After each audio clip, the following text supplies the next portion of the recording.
frickin' crap, everybody. It's me, Monster Mack, as always, with another edition of the Mackcast. And we got special guests. Well, he's special, but he's not that much of a guest because he's my sidekick. He is trainee number one. That's right, ladies and gentlemen. We are back here with the Mackcast. We are in the home o' Levesque, the log cabin, once again. That's right. We made the trip down to the log cabin. We got Scott Levesque sitting on the side of me. Scott Levesque, I know you're going to be throwing random questions out there here and there, so you might as well say hi to the Mackanites and the normal wrestling fans right now. What's up? That's all he's got. There it is, and we got a very special guest.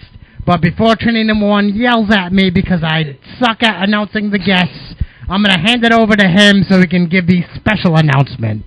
Ladies and gentlemen, in the house tonight, we have former booker, promoter. You're not former promoter, but maybe, right? Yeah, what's the date? We got promoter, booker, wrestler, superstar Shawn Candido. Ladies and gentlemen, give it up, Shawn Candido. Yes, thank you. Thanks for having me. That's both Mack and Levesque clapping. This is a lovely log cabin you have here, too. It is. Everything's made out of wood, man. It's like the Levesque compound. I love it. If you started a cult, Levesque, I would join. I would so be down. But Candido, what we usually like to do, we start off with a little Mack news before we kick it in to talking to you. Mack, you got any news?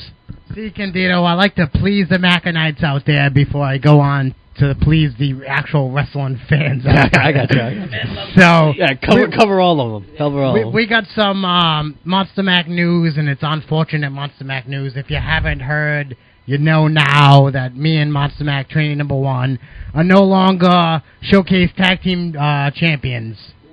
Mack, how often is this going to be the Mack news? Well, it's very sad. You have to keep repeating it. It's very sad news. Where I used to hang my belt in the in my own home, I have nothing on the wall anymore. Yeah. I hung some hats and action figures in place of it, but it's just not doing the deal. We're still in search for them tag team goals. I believe we have a rematch clause going on.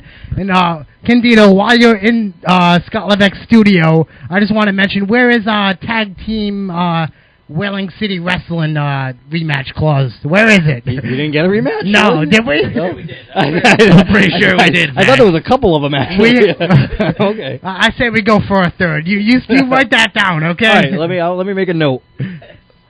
But once again, we have, that's pretty much all my Mack news. That's all I have. We lost the belts, and we want a rematch for the WCW belts. Okay, it was very sad. That's a pretty good Mack news, I'd say. I think you covered it all. Good job. I got one more. Our friend Trevor is still in Florida, so... That's what I thought the sad news was. I thought he died, or... No. I have hope for that, Candido, because I'm asking the Monster Mack fans who live in Florida to do an all-out search for my friend Trevor. Send us pictures. If you can send us a photo of Trevor, we will send you a free T-shirt. Free T-shirt right there. Maybe he'll do some shopping. He'll be in the public bathroom. Like a Bigfoot sighting. You might see anything. If you might see Trevor, if you see Trevor in the wild, and you send us a photo on Facebook or Twitter, I will send you a T-shirt. That's not a joke. We desperately need someone to run our merchandise booth, and we have no one currently. So, Trevor, please come home, man. If you're listening to this, you're probably not. But if you are a Monster Mack fan, and you know our friend Trevor, and you live in Florida, and you know where he is, please send us contact info. But that's pretty much all I have, trainee.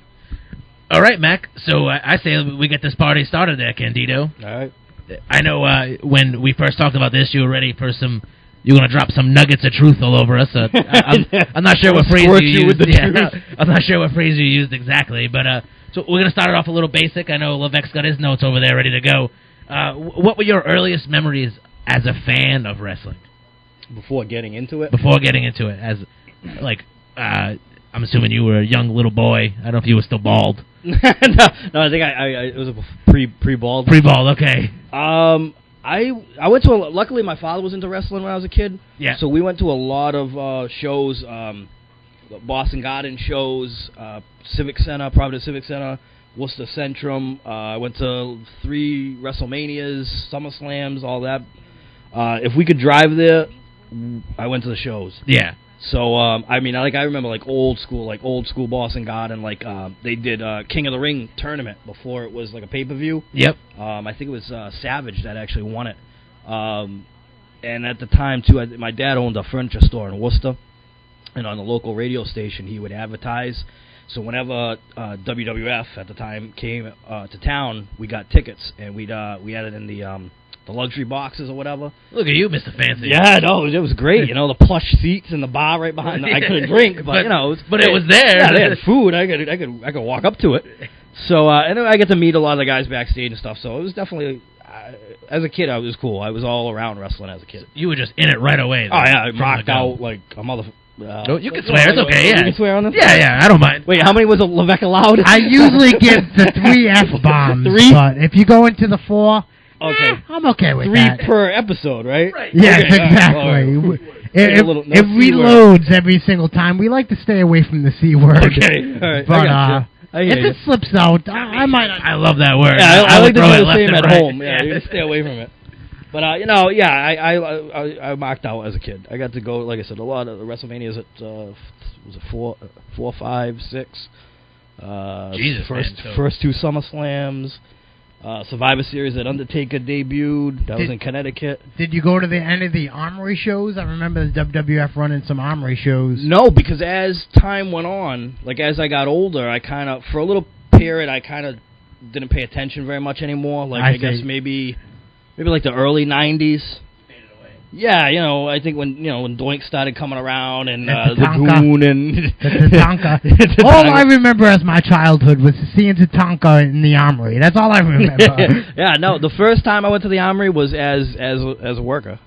When actually wrestling in the Armory. Nope. We'll get to that. That's further. That's still a little down the road. So no, yeah, but by that time I kind of was out of wrestling, and to tell you the truth, I had no idea that independent wrestling was in the area. Until I was in my 20s too. Wow, so it was a little while after you. Yeah, I mean, I missed out on a lot because like if I had known, I would have started out as soon as I could have. Yeah, but so who were you a fan of as a kid? Like who were your idols? Piper. Yeah. Savage, without a doubt. HBK. Those were probably the 3 main guys. And do you feel like you modeled yourself after those guys later on? When I first started, I remember you used to you did the super kick deal. Oh yeah, yes, of course. Well, who didn't? I mean, right. Yeah. But yeah, no, absolutely. When I first started, it was HBK. It was maybe Jericho. Those were probably the 2 smaller guys. Really, is what you. Yeah, because that's what I was. Although at independent wrestling, 90% of us are small. Yeah, so. there's not too many. But big guys. yeah, no, those were the guys that I modeled myself after. I tried to emulate. I tried to just rip stuff off of. Now, growing up, when was the first time you actually realized that maybe this was a business that you wanted to get into? Like I said, it wasn't until I was. I think it was about 25 or 26 when I went to my first independent show. My grandfather worked for Joe Eugenio, because Joe had a bunch of other stuff, like he ran auctions and stuff like that. The old auction creative auction halls. It's a cheap plug. My grandfather worked for him on that aspect. So one night there was a show at the Boys and Girls Club in Fall River. Okay. And my grandfather, I had nothing going on, and I went up with him. So I ended up watching the show. Matter of fact, it was Brickhouse Baker. He smashed his ankle on that show, coming off the ropes. Gino Giovanni smashed Amanda Storm with a fake bottle. Amanda Storm. Amanda. A name I haven't heard in quite some time. I'm sure I'll mention it again. We'll talk about it. But yeah, that was the first show I went to. So it was like I said, about 26. And some of the first guys that I saw was like Stryker and Davey Cash, and when I saw those guys, and Mike Foster, I saw those guys. I was like, wait a minute. I was like, yeah, my size, I can do this. So from there, I just started. I started doing ring, and then started training. And it was right to Joe right away. Oh yeah, absolutely. It was. I think the following week they had a show in Bellingham, and I was doing ring by then, and then that was the beginning. Once they started, they had a class. This was all, I think, in like November or December of '99, and then the following, I think it was March, I started training. They had like back then Joe would have big classes, like a sign up. Yeah, everybody come down. Yeah. You'd get 20 guys and some girls even, and so by then I was already doing ring crew, so I started doing that, and that's how I started. So who was running the training at that time? I think a lot of it was Joe running it from the outside, giving us like for that class, it was Joe telling us what to do, because that was more of like a football practice, like running around. Just conditioning. Exactly, because after that, people would drop out automatically before you even got into some of the stuff. So it was Joe, and then it was like Baker, I think probably Ashworth, those guys. It was usually always the same guys training, but in the beginning like that, it was Joe that was kind of telling you what to do. When I first got into the business, these are some familiar names that I also worked with at first.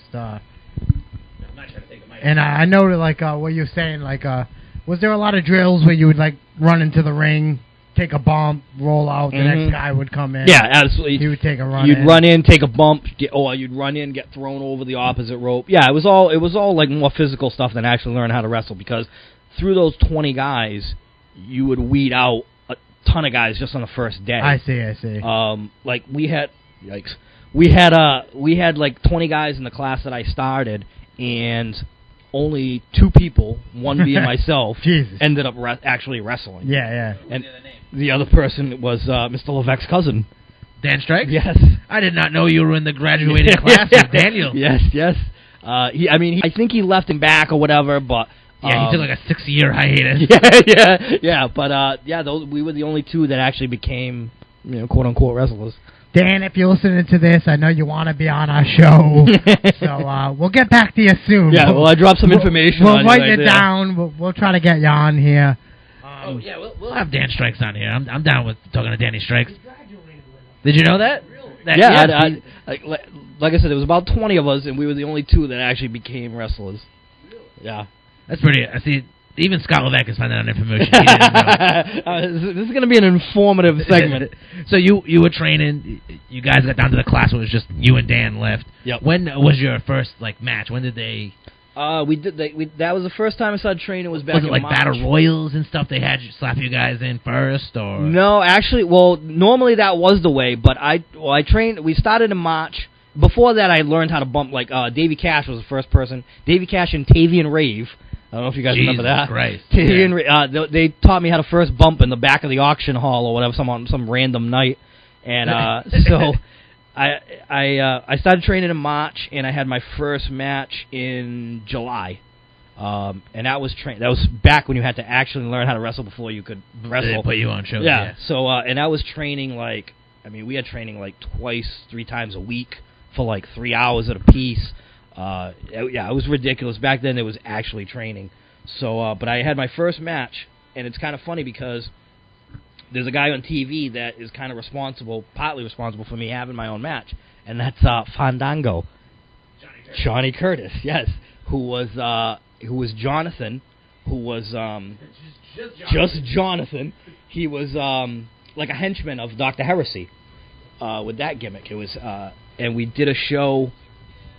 Oh, is there a fight outside? Was it someone's in a compound trying to bust out? So we had a show at Outdoor World in Sturbridge. It was like a yearly show that Joe had, and I was still doing ring crew and training and doing some reffing too. And it was a match between Jonathan and another guy. I can't remember the guy's name, but it was 2 henchmen of Heresy.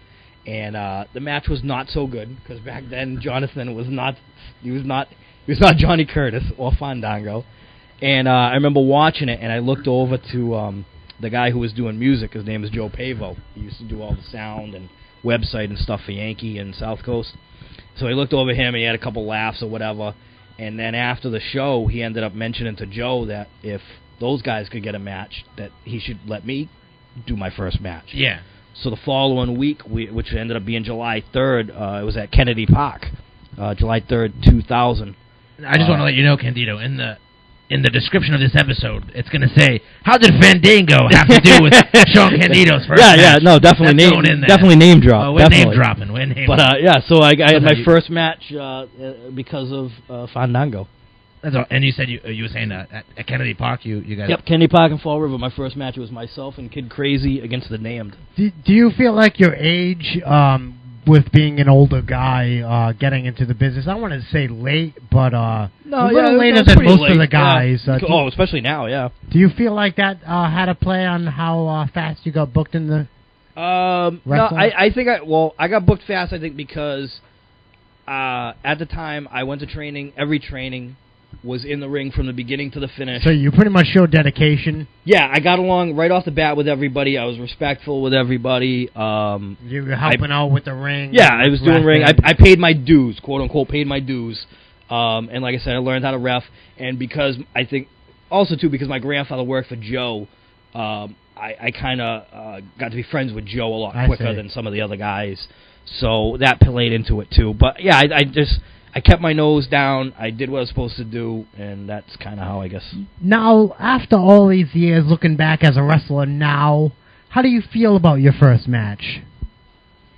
Actually, I look back on it. It was better than some of the ones that followed. So it was pretty guarded. I mean, it was a tag match, so it was kind of easy. And I mean, I was working with the Damned, who had been wrestling forever, and was like one of the best tag teams at the time. Kid Crazy, who was, I think at the time, maybe 14. Jesus. But was like a phenomenal worker. Yeah.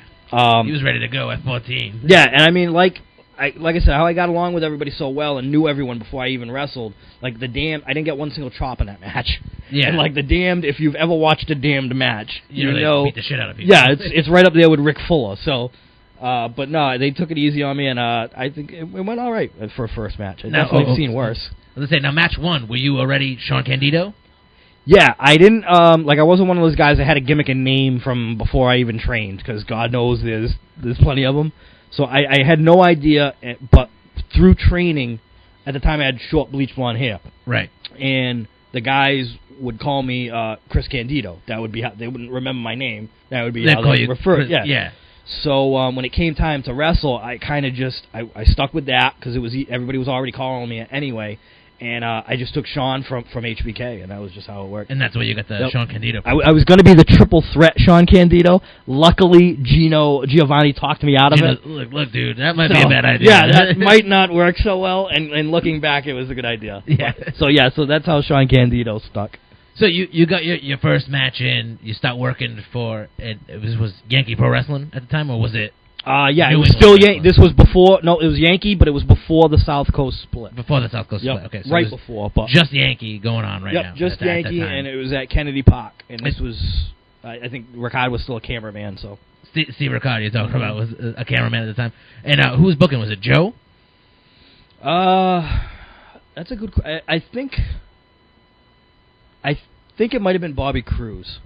Bobby Cruz. Okay. It was either Bobby Cruz or Silvano Souza. It was. I don't remember exactly. Another New England pro wrestling name that people might not have heard in a long time. Mm-hmm. Does anybody know what happened to Sly Souza? Or? Yeah, he's been at our shows. Matter of fact, the last show I talked with him for a little while before the show started. We were talking about how wrestling's changed and the whole bit, but. He pops up at Whalen City wrestling shows. Awesome. He's going into the Hall of Fame, matter of fact, this year. This coming year, right? Yeah, I heard about that. Hall of Fame, not the WWE. Yeah, no, I don't think he's going to get that one, but he's in New England. So you start your wrestling. What are your first impressions of the wrestling business? I mean, you bust in kind of right away. You're working with Yankee, which is one of the bigger names at the time in this area for independent wrestling. Yeah, it was. I mean, it was amazing. Because compared to, unfortunately, the guys that should have been around back then, just starting out now, it was completely, and I'm sure we'll talk about this throughout, it was just completely different. Completely different. Joe was as close to a minor league wrestling organization as there will ever be.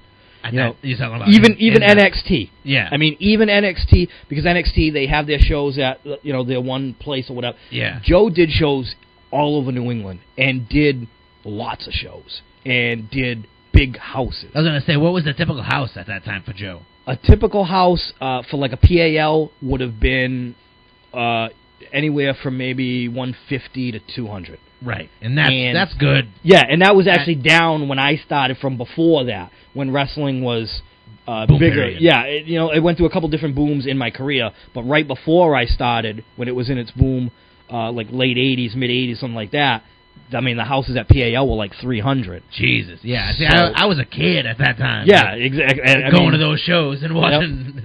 But it was great. And now if you went to like a high school show, those you could see like 300, 400, 500. Fill that place up. I mean, we did Armory. We did 2,000 at the Armory one time before. I got to wrestle in front of 2,000 people at the Armory one time, and at another place in Connecticut that was Walcott. It was a big fair, like a big county fair, huge outdoor fair. But yeah, no, the houses compared to now completely different. I mean, like you were like a star back. I mean, that's what it felt like. Now, Sean, like I've heard over and over again these telemarketing shows. Mm-hmm. Is that how you got those big crowds? Explain telemarketing. Yeah, telemarketing show would be a show that's basically sold. What it is you would sell a show to whatever fundraising, whether it be so Joe would contact like a Boys and Girls Club. Oh yeah, say, hey, or high school or like whatever. That, yeah. It'd be like for the fire department or the police department or the football team or whatever it might be. Whatever trick Joe had up his sleeve that month. Joe was flat out a salesman. Oh, no doubt about it. He could sell a snow to an Eskimo, and then some. And that was how he got the shows.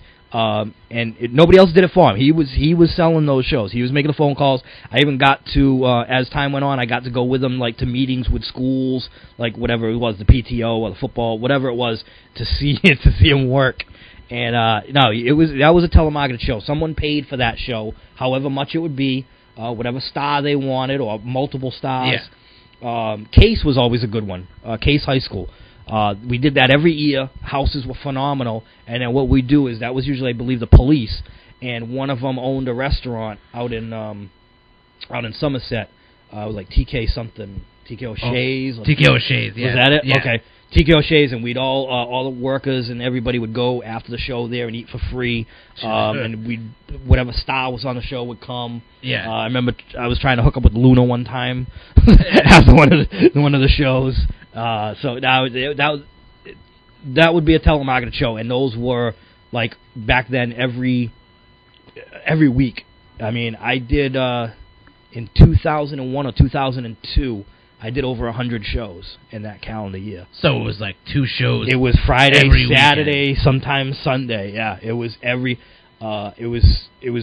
weekend going somewhere, and all over like Mass, Vermont, New Hampshire, Maine, Rhode Island, Connecticut. It was awesome. And so even in shows where you guys were going up to Vermont and stuff, Joe was still packing the house.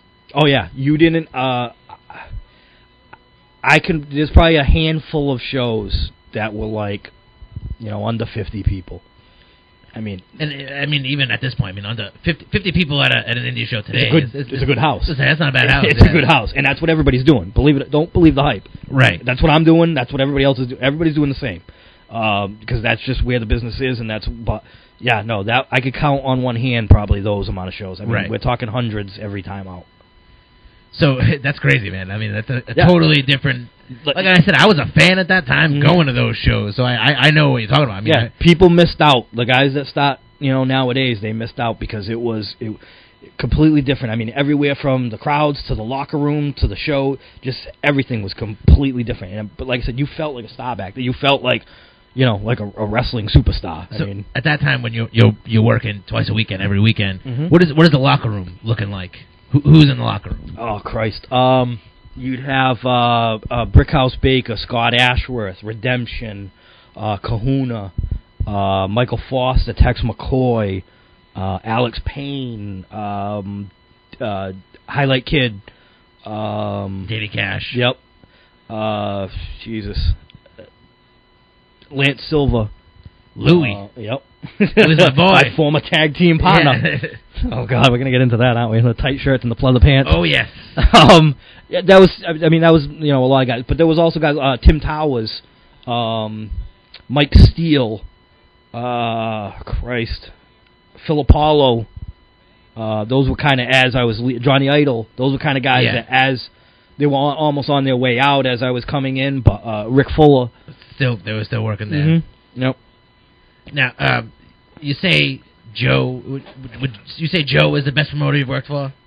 Oh, absolutely. Joe, put it. Best promoter of all time. Joe in this area. Oh, absolutely. If anybody says different, they hate Joe. There was like I said, no one was doing what he was doing, and no one has done what he did, and no one will do what he did. It'll never happen again. What do you say to the people that are, they mainly just say, oh well, Joe drew well because Joe was running during the boom period of wrestling, and Joe did well because Joe went out and sold shows. That's plain and simple. He went out, he sold shows. If he was driving back from a show and saw a building, he'd turn around, stop, go see that building. You know what I mean? Like, that was what he did. Like a hall, as somebody saying. Yeah, whatever it was. Yeah. I mean, but Joe got out there, sold the shows, and yeah, it helps, of course, because wrestling was big back then. But I mean, he did it for so many years. He went through the up period and the down period. And another up period, you know what I mean? So, and another down period. And another down period, yeah. So, no, he hands down, like I said, if he's not the best promoter, give me one person that was better. Now, other than Vince McMahon. Is Joe in the New England Hall of Fame? He's not. That's kind of, I'd say that's I don't think he cares. I think that's probably part of it. I know Joe doesn't care. Yeah, I want to say that I saw something earlier. I know it's coming up. I think it's in June or July. Yeah. I want to say that I saw his name on the list at one time, like maybe sometime last year. Right. But then I've looked recently and it's not, because I remember seeing Sousa and I remember seeing his name. Now it's not on there, so I don't know if maybe they reached out to him and he didn't want. He just had no interest. It's yeah. Like I said, I don't think he cares, but should he be? Absolutely. I think so too. I mean, I grew up going to Yankee pro wrestling shows in Fall River at the PAL, at the Omri, all that stuff. And I mean, Joe was always the guy. You know what I mean? Yeah. Anybody who had started wrestling before you or me, is because of Joe. It was all Joe. Yeah, there's no doubt about it. I mean, Joe even had a hand when I first started training. It was at the old Yankee school in New Bedford. You know, like first time I ever took a bump was in the Yankee ring. You know? If he wasn't around, I don't think any of us would be in the business, because he, unlike other people, he would let anybody try out. Right. You know what I mean? He wasn't just on like, oh, you gotta be tall or jacked. And I'm not saying he's humanitarian of the year. Right. I'm just saying that he would let anybody try out, and he gave guys shots that nobody else would give a shot to. Here's another person that's pretty famous, Mike Bennett. Right. Mike Benoit was a skinny, scrawny kid from Plymouth or whatever. No joke. I have a photo. I'm probably 12 years old, and I have a photo with Mike Benoit. Mike when Benoit, he was at a what was it? I think it was an Omri show, and I paid the extra money to get in early and take the photos with the stars. That gimmick, all that good stuff that Joe was hustling. That Joe to make was that doing, extra money. Pre-show and so. Yeah, Joe was doing that.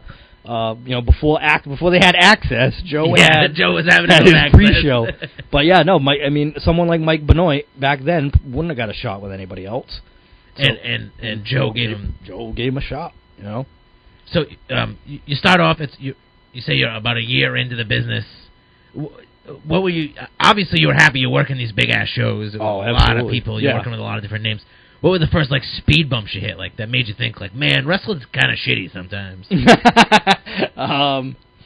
I remember this was when we did the split, when it became South Coast and Yankee. You said that happened almost right away. Yeah, almost right away. Before I was even in a year, it happened. Maybe 6 months in it, I think it split. For the people that don't know, around the same time WWE did the Raw SmackDown split, or was it before? We did that split before they did. Before. There was a lot of stuff we did before they did on TV. So I mean, even before that, Yankee, you guys had a pretty big roster at one point. That was the reason for the split. Yeah, something. The reason for the split was because there was so many guys.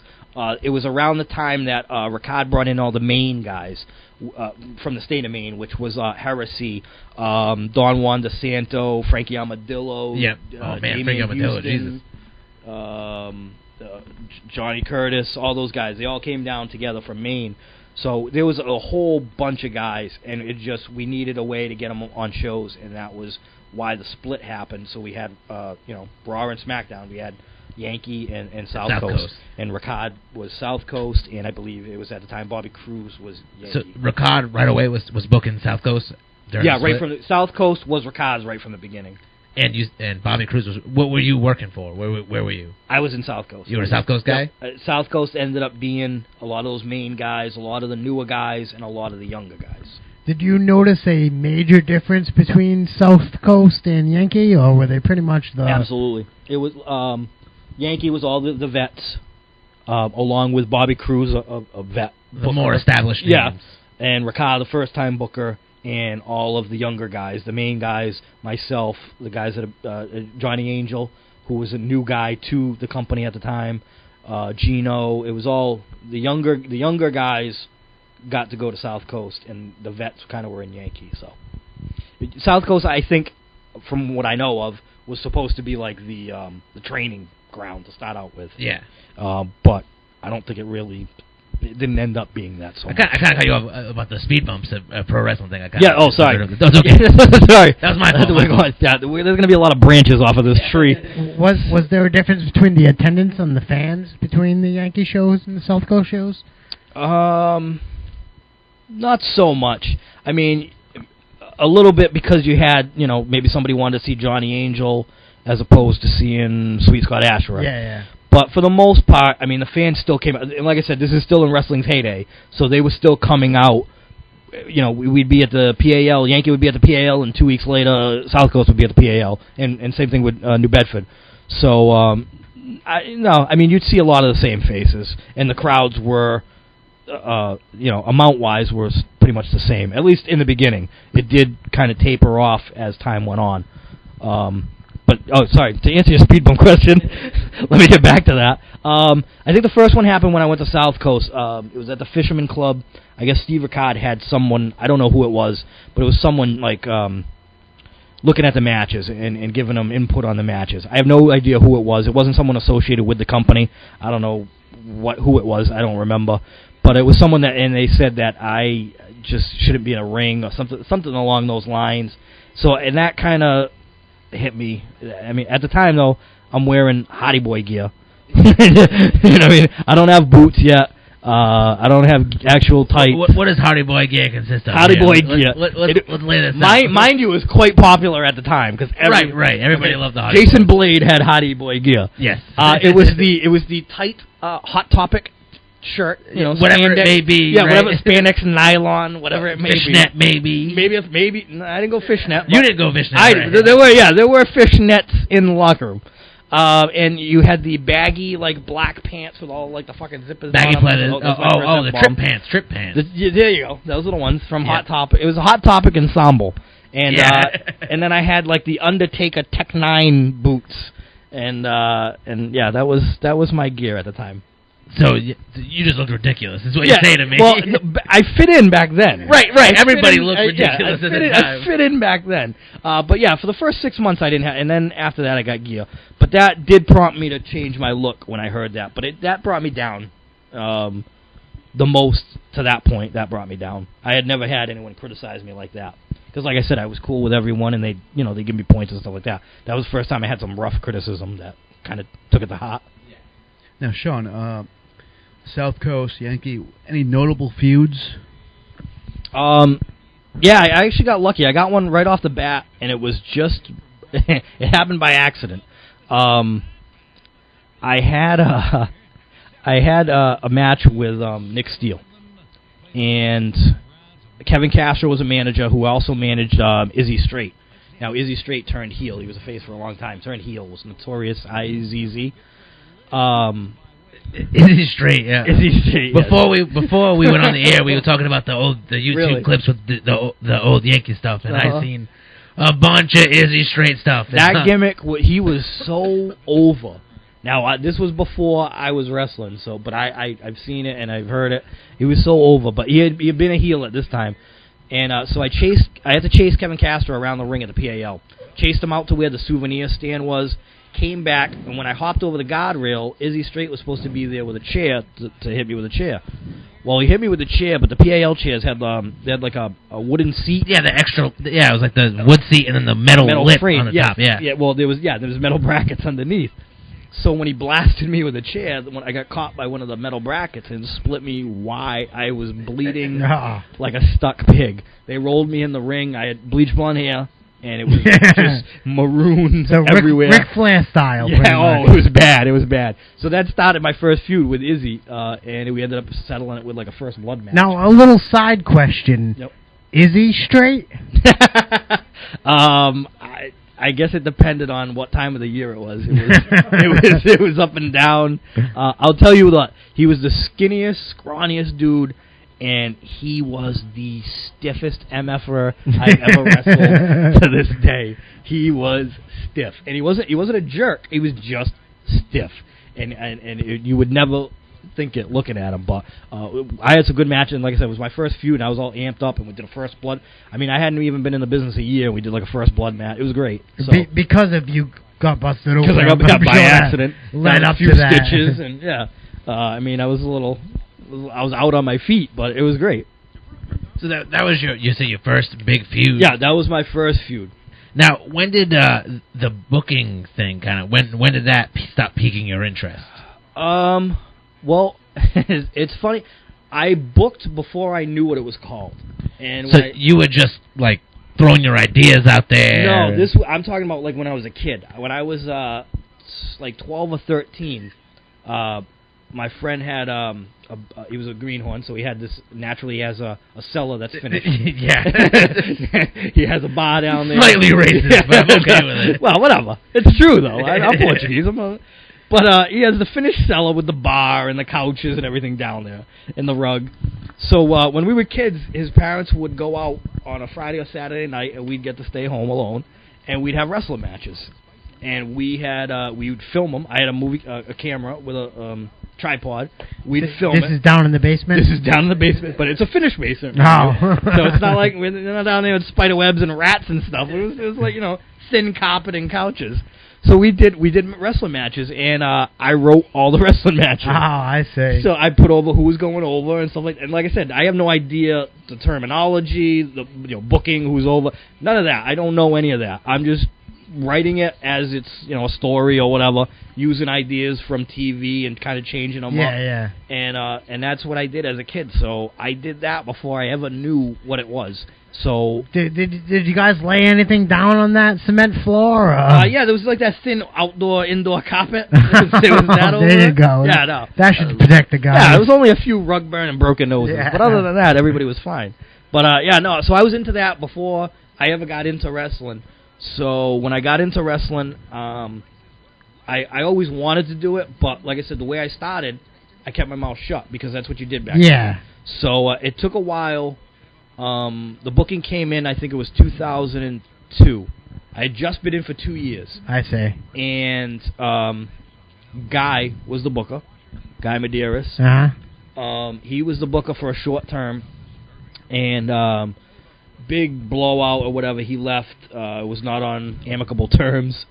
And you remember what any of that fight was about? Was it like a big, some sort of big blowout in the locker room? It was over time. Apparently, at some point, I guess Guy was going to start his own thing. He wanted to run his own promotion. He wanted to run his own. He didn't like being told who to use, what to do, right, from Joe. And that's what a lot of people quit over as bookers, because Joe would either tell you who you can or can't use, or what you have to do, or whatever. So a lot of guys left that way. Booking, the lifespan of a booker back then was like under a year.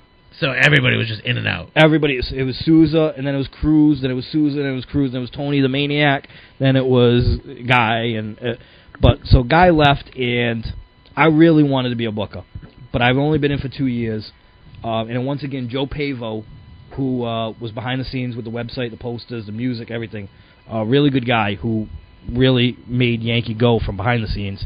I would talk to him a lot. We were really close, and I told him I wanted to do it. So he told Joe, and he said, Joe, he really wants to do it. Give him a try. That's pretty much how it all started? Yep, and then Joe Eugenio told Joe Pavo, ask some of the guys. So they asked Kahuna. I don't remember who else. I remember Kahuna was one of the guys he asked, and maybe like Ashworth, something like that. And they said, sure. And so Joe Pavo told Joe, they said, fine. So I ended up getting a book for Yankee. Was there ever a secondary booker or dual bookers? Not while I was booking, no. They had done booking teams, they had done co-bookers, they've tried everything, but when I actually got the book, it was just me.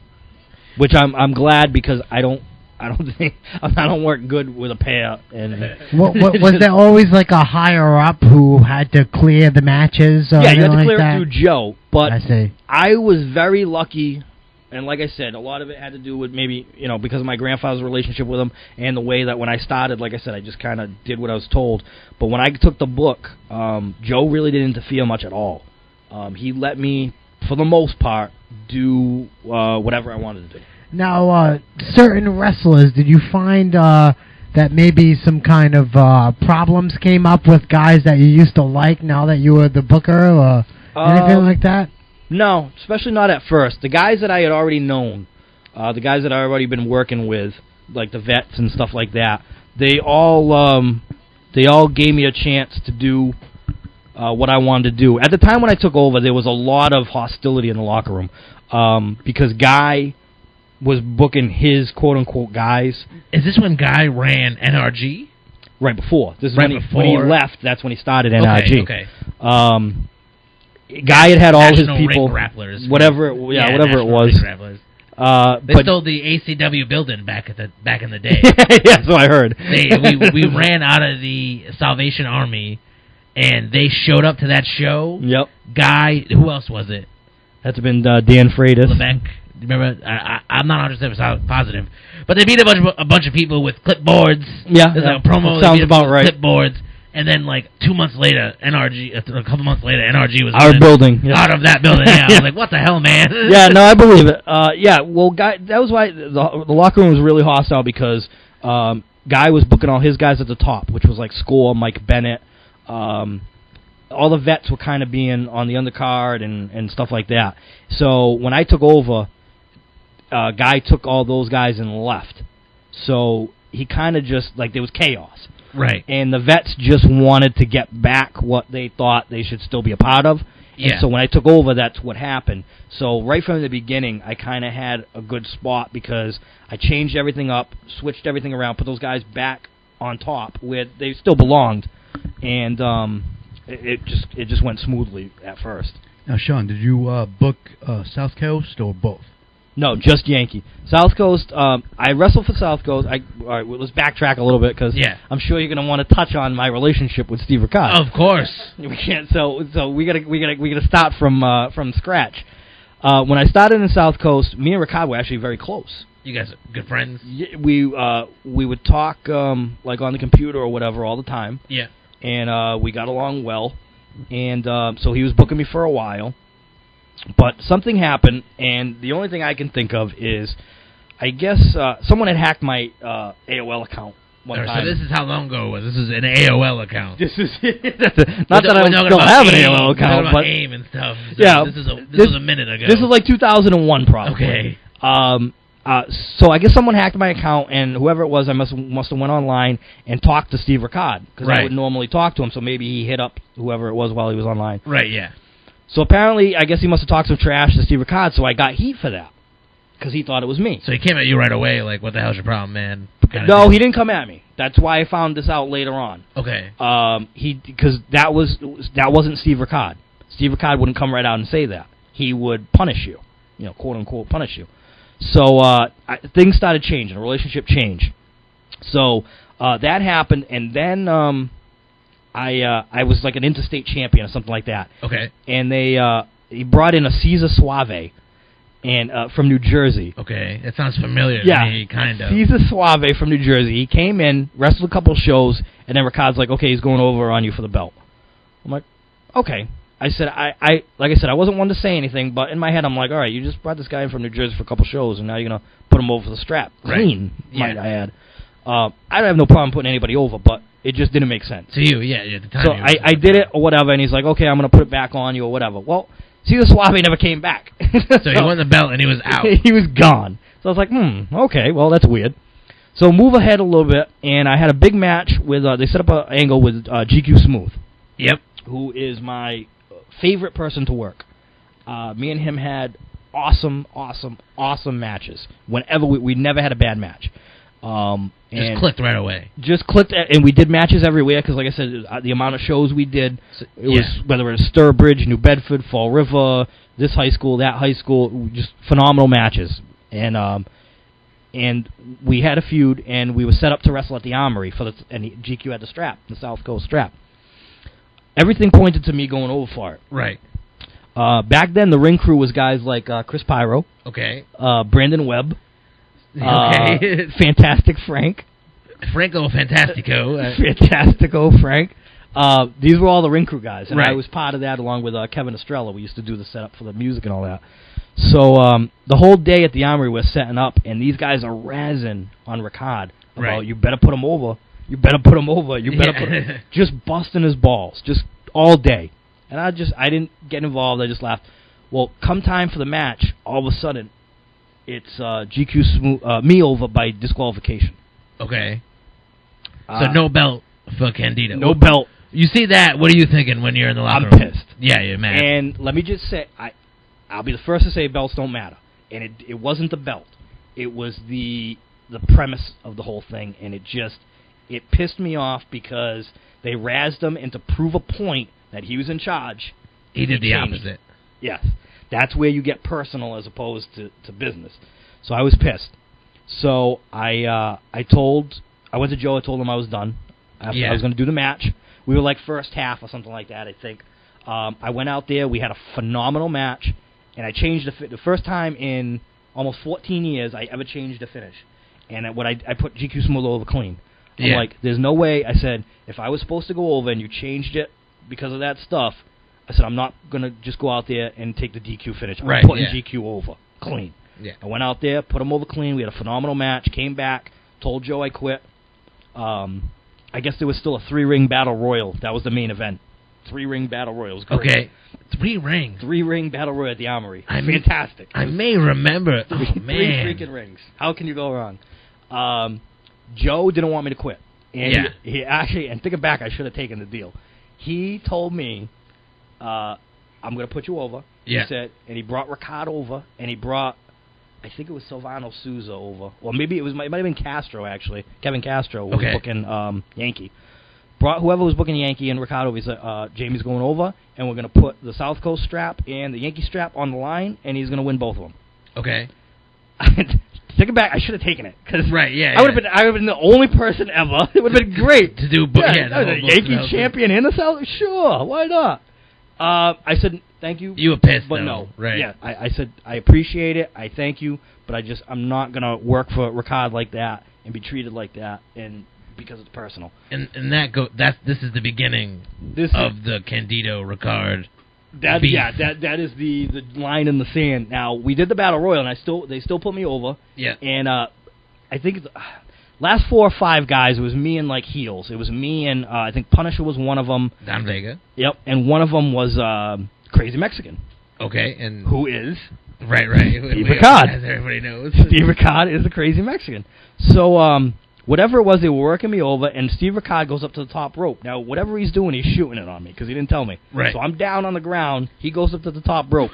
I guess he was coming off with a leg drop. Well, Kama intervened. When he came down, he snapped his leg in half.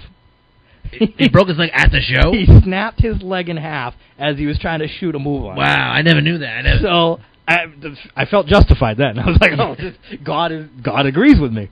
So, he snapped his leg, rolled out of the ring or whatever. So I went over, and at the end of the night, I quit. I still finished everything I had to do, but I said, whatever, I'm done. I took maybe 1 or 2 months off, which was a lot back then because we were wrestling every weekend. Every week, so it's 8 shows. Yeah, it's like, whoa, 8 to 20 shows. What am I going to do with myself? So I ended up talking with Joe, and he ended up bringing me back and put me in Yankee. Okay. And that was when Guy was booking, and then, like I said, fast forward, and then I... Guy bounced out, you took over. But yeah, so Ricard, that was how the relationship with Ricard started. And then it progressively got worse because when I took over Yankee, Ricard was getting all the bookings for South Coast. Like all the high school shows, they were going to Ricard because Ricard was now the senior booker or whatever, and he was getting more and more control. Joe faded out, Ricard got more control. So me and Ricard were at odds all the time, and I used to give these locker room speeches for Yankee shows, and they would be like, anti-Ricard and anti-South Coast, and it pumped the guys up more than you can believe. So pretty much you guys are working for the same company, but you same company, but they were getting trying all to one up each big other pretty shows much. yeah, they were getting the big paid shows and stuff like that. Yeah, which is not always a negative, because if you pump your guys up like that, they strive to work better. And it worked. It absolutely. I mean, I look back on some of those Yankee shows, and we had. And I'm not just saying because I booked them, but I'm just saying from top to bottom, and the matches, and the angles and everything, and we had some really, really. I wish more people got to see them because they were some really good shows. Just excellent. Now, my question to you, Shawn Candido, now that we backtracked and fast forwarded back in time, a lot, but was it hard? Did you find yourself hard booking yourself? Where did it come to when it came to booking yourself? Did someone else handle it, or did you handle it? I would always try and take myself out. An injury, a suspension. When I I first see. got the book for Yankee, I ended up, I did a retirement thing. First I did a heel turn, which I had never done. We're talking like almost 5 years, I think, or something, and I was never a heel. So I did a heel turn. I did like the commissioner gimmick. I see. And then finally I did a retirement match with Lance Silva, and then I was out for almost a year, I think it was. At this time, was that when you were doing Spotlight? That was I was doing Spotlight before I think I got the book. Now I found a tape. Yeah. Just about a tape? No, I have a bunch. I don't believe me. I got a bunch. I found a tape where I think it was after I don't know if you and Scotty had some beef or something, and you left Spotlight. There was some, and you guys had Georgie dress like Scotty. Yeah. And you gave him a stunner in a cage. Yep. With Jimmy the Informer was in ringside. Because he had gotten shit canned. It was the heat was never on my part.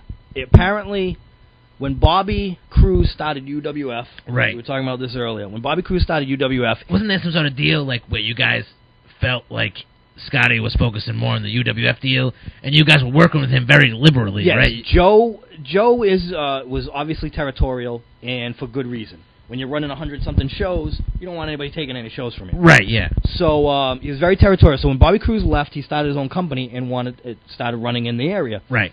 Bobby Cruz went to Shooter to get some press coverage deal, yeah.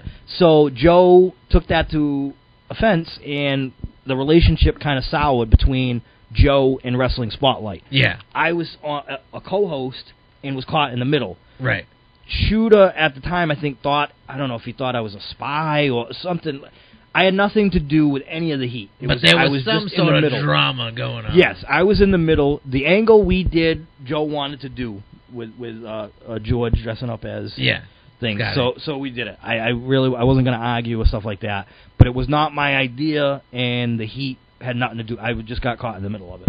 So you're just right in the middle. Yep. How did the Spotlight For once, the heat had nothing to do with me. Yeah. How did the Spotlight thing come about? Like, was it just because... Well, I guess something... Scotty, they were working close with Yankee? Yeah, because originally Scotty was working with Yankee, and then, like I said, UWF started, taking over, and so Joe took offense, so he pulled all of our guys, from doing anything with them and stuff like that.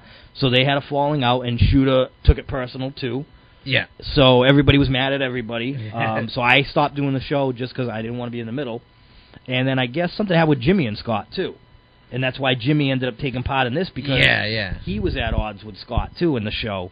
So that's how he got to be part of it. But, yeah, like I said, for once, it had nothing to do with me. You were just in the middle. Playing your role in the middle. Just in the middle of that. But, yeah, that happened all because of the UWF thing. So it was all because of the Bobby Cruz stuff? Yeah, because, like I said, Joe was... Anytime somebody tried to run in the area, like, for instance, now with, WCW in Fairhaven, some other, Dave... ran in ACW in Fairhaven, Top Rope was running Fairhaven. Showcase used to run in Mattapoisett. Right. If Joe was, none of that would have. Nobody would have. Nobody would have ran any of those shows. Nothing would have happened. So back then, that's what happened, and because it was, like I said, a conflict of interest, that's how the heat started, and it just kind of escalated. So you're booking at Yankee. Mm-hmm. Ricard's doing his South Coast deal. You guys. Yeah, have a professional feud / personal feud going on. Ricard eventually, I think, also had like Gino as, I don't know if they were co-booking or something like that, but he had Gino. They were working together. Yeah, whatever it was. Because when Gino came back from UWF, he went to South Coast, and was, like I said, a co-booker or whatever the hell it was. Yeah. But yeah, it was definitely, there was a rivalry, and like I said, Yankees still had all the vets, and Ricard was getting all the paid shows, so the vets were not happy. Most of them didn't like Ricard. Yeah. And so when we had those speeches, it was like everybody was just balls to the wall. Everybody's hyped up. It was awesome. And like I said, back then everybody was on the same page. There weren't cliques. There weren't backstabbing. There weren't egos that took up in a locker room. It was everybody was on one team. It was like a high school football team or whatever it might be. And so that helped, and it definitely made for some awesome shows. But Shawn, just to backtrack a little bit, if you know my origins, I came from RDW, a backyard federation. Around circa 2002, we closed up shop, and I was trained by Mike Edwards. I don't know if you know of him. Yeah, because I went to one of those shows one time. It was with Stallion. Yep, and Mike Edwards worked out a deal with Stallion to be sort of like a farm league for South Coast or Yankee Pro I remember wrestling, hearing about that. with a pipe dream of some sort of, the RDW dudes would come in and maybe like train with you guys or have their own trainings and like be a farm league to do battle royals, and eventually get into SCCW. Yeah. Or Yankee Pro Wrestling, and that never materialized. Do you have any info on that? I'm gonna assume. I never heard anything. I remember hearing about that. I'm gonna assume because it was handled by Stallion and Mike Edwards, and not Joe and Mike Edwards. Joe though did a lot of times he used those guys. Like when we did an Armory show, because I remember one Armory show he used all those guys. It might have even been that 3-ring battle royal show. You were all right. See? Did they use a lot of ACW guys at the time for that too? Maybe. Wasn't there like a ticket selling deal? It was Joe. Like I said, once again, being the salesman, make that money. Being the salesman he knew that those guys were going to bring people. I just remember hearing Brian Sire. Brian Sire. Talking about getting body slammed by a midget in the 3-ring battle royal. That probably sounds about right. Did he have his belt with him at the time? I don't think he was wearing it. I have videos with him standing in the PAL up against the barricade. Wearing his belt. Yeah, he was the champion of the first row. Wearing the make-believe belt while I was wearing the real one in the ring. So, that was Brian Sire's shit fest. Hi, Brian. Oh, believe me, we'll get into some Brian Sire stuff. It's good because we have our match coming up. It's perfect. Oh, that's good. That's very good. I love to shit all over Brian Sire. I know. I've heard. It's one of my favorite pastimes. I've heard. Joe would always use those guys because they sold tickets, and family and friends would come to see them work an Armory show because it's an Armory show. It's an Armory show. Yeah. So. But as far as whatever, I think Stallion probably went on his own and did that, and that's why I'm guessing it didn't materialize. Because, like I said, Joe would use those guys for some of those shows because they drew people. Right. So they brought people in. I'm gonna. I don't know the details, but I'm gonna assume that Stallion kind of made that deal on his own without okaying it. So you were booking. How long did you have the book for? I outlasted. I set booking you records. said before, like everybody was like a year and they were out. Yeah, a year or less. They were out. Yeah, a year or less, and everybody was gone. It was a recycling job. I had the book for almost 3 years. Okay. And it was, like I said, to last that long was nothing short of amazing. Now, after these 3 years, did you notice some of your close friends in the wrestling business possibly look at you different because of what you held in your hand? Which is the pencil, exactly. Yeah, I know the pen. I got the it was a pen. It was a pen. Yeah, I didn't do much erasing. I just not so much back then because like it was just a different time. Like I said, guys back then just did whatever they were told, and I'm not trying to sound like I was a czar or anything, but that was the way the business was. You when you're doing almost 100 shows a year, you're not going to piss anybody off. Yeah, you're just kind of all right. Yeah, I'm going to do it. And I mean, I feel I was always fair with everybody. I never had anybody go job to a girl like someone else did. I wonder who Shawn Candido could be talking about at this moment. So I never made anybody look bad intentionally. I never shat on anybody. It was all business, and it was done for a reason. And I was upfront with people, so I believe most of the time I didn't have any issues back then like they would be today. So, what was the best thing that you booked yourself in at that in those 3 years? That I booked myself in? Right, yeah. Or did somebody else really handle your matches? No, like I said, I tried to stay out of actually wrestling, and when I did wrestle, all I did was put people over. Right. It's still that's all I do now. But yeah, I always tried to put everybody else over. When I did the feud with Lance, my favorite thing that I booked back then, Lance Silva, you're talking about, right? Lance Silva, yep. Who we were tag team partners at one time. My favorite thing that I did back then that I booked myself in was my heel turn. We actually did it at the Armory. It was awesome. It was Nick Steele versus Lance Silva for the title. Lance had the title. Yeah. And I had been a face commissioner. I ran out after a ref bump to make a save. Right, you're going to make the pinfall or whatever. Yep, I was going to make the save. Nick Steele had the steel chair. I was going to go to hit Lance. I grabbed it, threw it down, said no, super kick to Lance. Boom. Heel turn, and like I said, it had been years, almost 5 years or whatever that I'd been a face. Yeah. So that was my favorite thing, just to turn heel. And Joe, at that time, he would run the PAL shows, no names or anything like that. It was just you guys. Yes. No names. PAL was just us. Armory, you were bringing a name or whatever. I was going to say, and I know the Armory shows, he would always bring in a name, and like you said, you were booking for 3 years. Did you get to work with any of those names? I worked with names before I was a booker. So before you had the book? Yeah, because before I had the book, I worked Chris Nowinski. Which is Chris Harvard, right? Yeah, Chris Harvard or whatever. Whatever people know him as, yeah. Yeah, we did a tag match. I think it was, it was me and Chris Hamrick against, I think it Chris was, Harvard and I think Cesar Suave. Okay. I think he came back or whatever. And that was an Armory show, right? Yep, that was an Armory show. Were Big Dick Dudley and Psycho Sam Dudley on that show? I was there. Was that? I don't know if that was that show. Okay. I remember because that was the show when we were supposed to have Tommy Dreamer, I believe. Yeah. Something happened, and then we got like a bunch of these ECW. They just it was like I was like, I've seen Big Dick before. I know Big Dick Dudley. No, yeah, he was like Psycho Sam. I don't really know. I think he was there. There was a few of them. Twice, yeah, there was a few. Yeah, it was supposed to be Francine and Dreamer. Something happened, and it ended up being, like I said, a bunch of ECW guys. But yeah, I worked the Chris. Whatever, Nowinski, he almost killed me. But yeah, I worked him at the Armory, and then there was a couple other stars that I worked, but that weren't at the Armory though. And just in different. Yeah, like I worked. The first star I ever did was Bruce Beefcake. Beefcake, yeah. It was fun. He doesn't sound too enthused about that. He's a great guy. Well, when you see God bless him down a 30, well, he's not dead, but he might as well be. When you see him down a 30 rack before the show, you kind of get a little worried. Yeah, Well, and that was my first star, mind so you. So I'm like, oh shit. And I already knew his reputation from being on other shows. Right. I'm just like, oh man.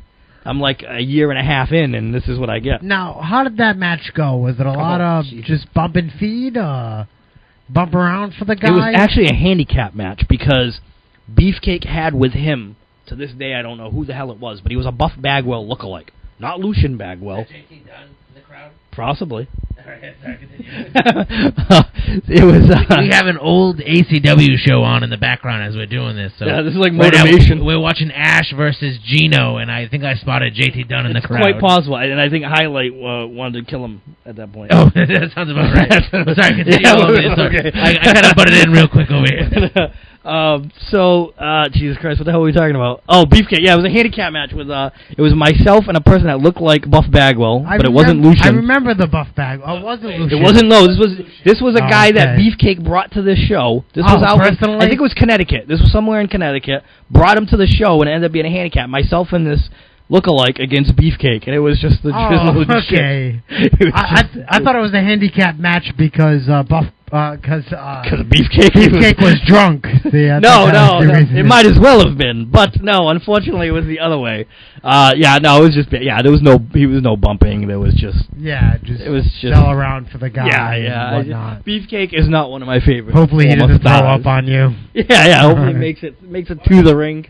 Yeah, Brutus the bartender, Beefcake. All right, just ask Chris Pyro about that one. That's fantastic. He announced him that when Beefcake did Wheeling City Festival show. Okay. And this is, I'm assuming, is when Pyro is still doing like ring crew. Yes, ring so crew, and he's filming shows. Yes, so there's stuff. no announcer, so he has to announce him, and he announced him over the microphone as Brutus the Bartender Beefcake. It was awesome. great. Awesome. It was great. But anyway, so yeah, but my favorite star was actually what's his face? Chris Hamrick. Chris Hamrick, okay. I got to work Chris Hamrick a couple of times, and I loved Chris Hamrick. High flying Chris Hamrick. High flying, and we worked a regular match like I would work with anyone else. And he was ready. He was just down to go. Yeah, he did a top rope dive to the outside into the crowd over the guardrail on and he called it was just great. And he called it. He was just into doing some shit. Yeah, we did a couple tags, we did a couple single. It was I loved working with him. It was great. So you're booking for, you say, 3 years. Yep. Do you book all the way until when you leave? Yep, I booked all the way up until I left, and I did leave. I didn't get fired. I know that's a popular subject. What happened, I believe, is... I was going to say, what was the last straw? I'm sure it was... Yeah, tensions... a big build-up. Yeah, tensions were built. I mean, Ricard would be responsible for getting the ring to the show and everything. Right. Setting the ring up. I was still doing, like, the lights and sound and stuff like that, but Ricard got the ring there. And, like, for the Yankee show, stuff would be missing. There'd be wires missing or, something. So to you feel like he was doing it on purpose. Exactly. So, and, I mean, we weren't getting any of the paid shows. We weren't getting any of the paid shows. There's a reason why it got sold.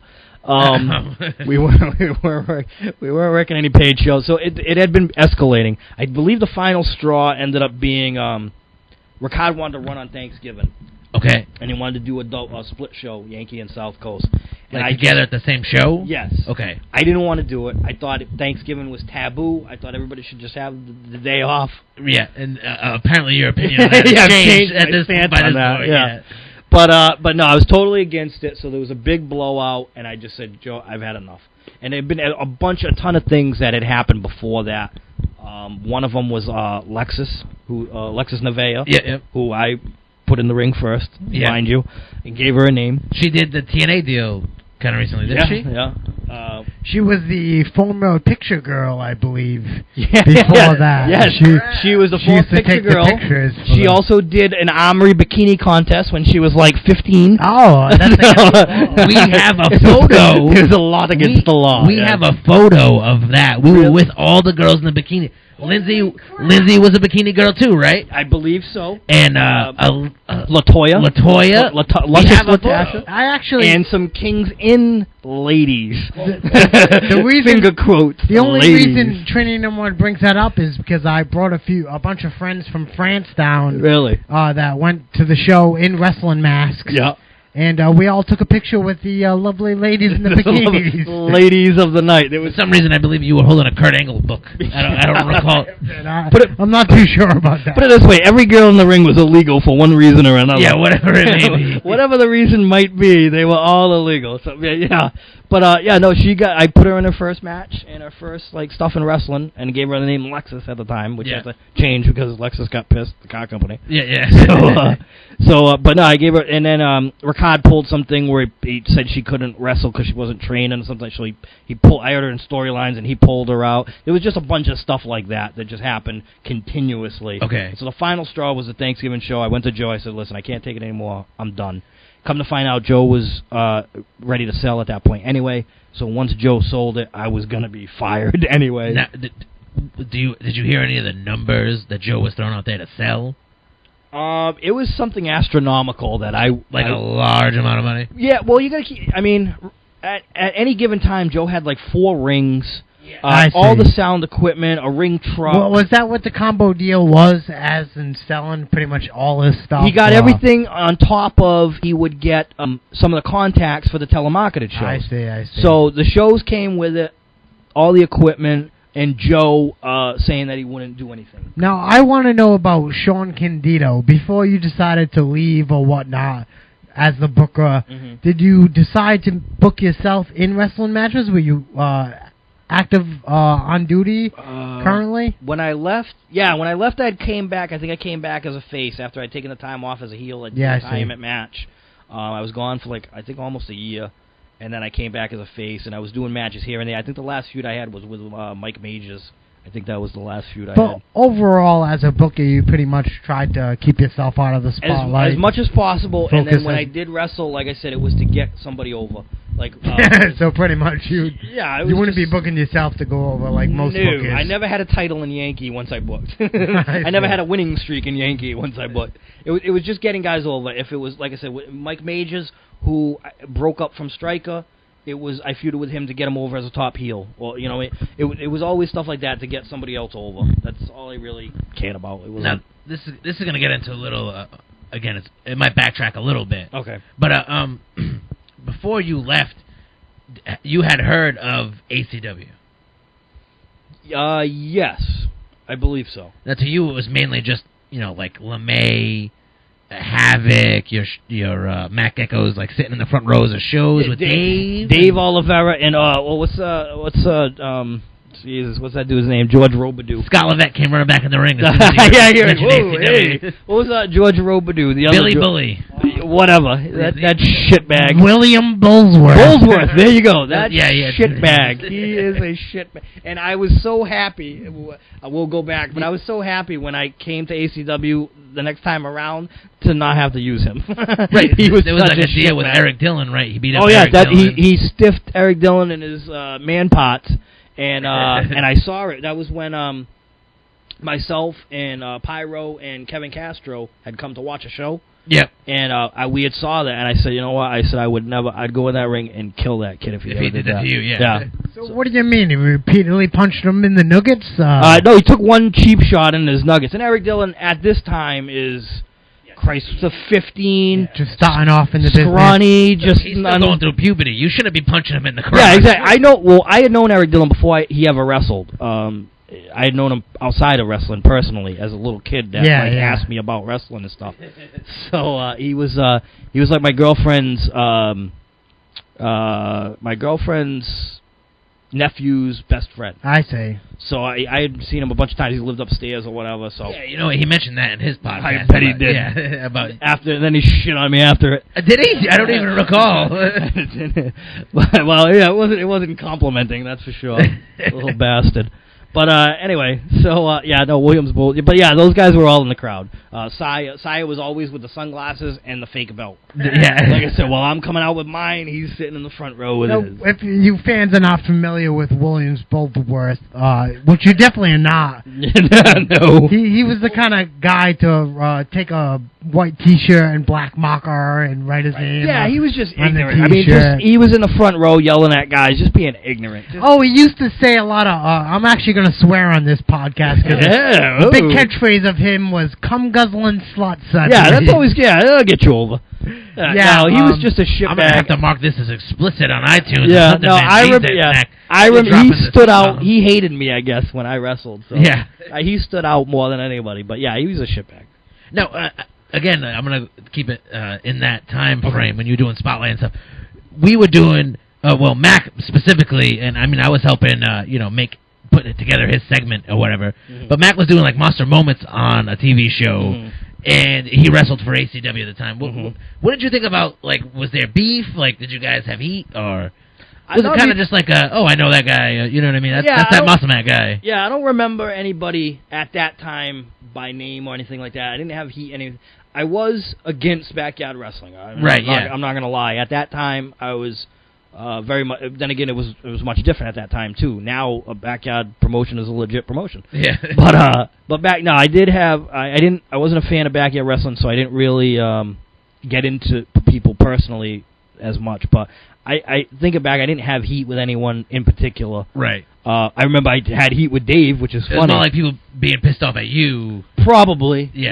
Maybe because, and I think I was probably asked on Spotlight one time about backyard wrestling. And you just I probably shit over it. Yeah. And I didn't shit over it. I just said, I'm against it. And so that probably didn't win me over anyone. But I mean, at that time, too, there were a lot of those guys with, like, great calling Spotlight while you were on the show. Oh, yeah. The Wrestling View and Wrestling Spotlight Heat was well documented. But, I heard all about that, yeah. So, pretty much my question to you is, after you leave as Booker, how long did it take you to find a new home, pretty much?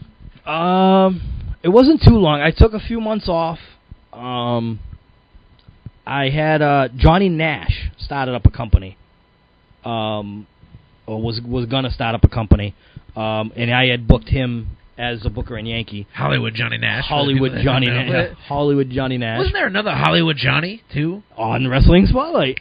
Oh Weird. Man, I forgot. Okay, Weird. sorry. Yeah, and a Hollywood Hogan at that, and a Kevin Nash. But anyway, it's all mixed together, folks. It's all wrestling jambalaya.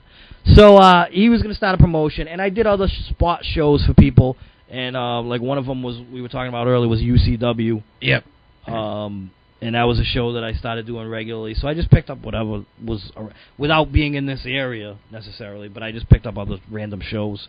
At that time, there was nobody running like Joe, so I would do a different company, you know. Every weekend. After taking a few months off first. Now, are you actually getting back in the ring and having matches? Is that what you mean? I'm wrestling. I don't go back as You're a not booker. doing the whole booking thing. Nope, you pretty much as a enough booker of for that. a while. Yeah, I'm just wrestling, which is fine, but because after 3 years of booking, I'm burned out. Like, I can only imagine. And that many shows and it just that many people.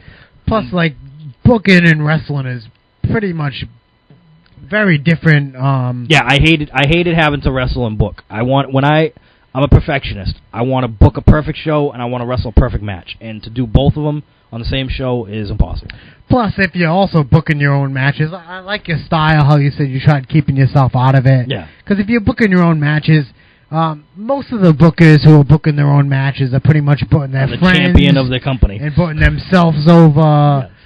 Which is not very interesting because everyone sees it coming. But I like I said, I did the job more than anybody else should really do, and I think I put in one strap on myself, and it was out of necessity. And you guys talked a little bit about it with Scott Levesque's promo podcast. So that was the only time. Other than that, which episode? Which was 3.5.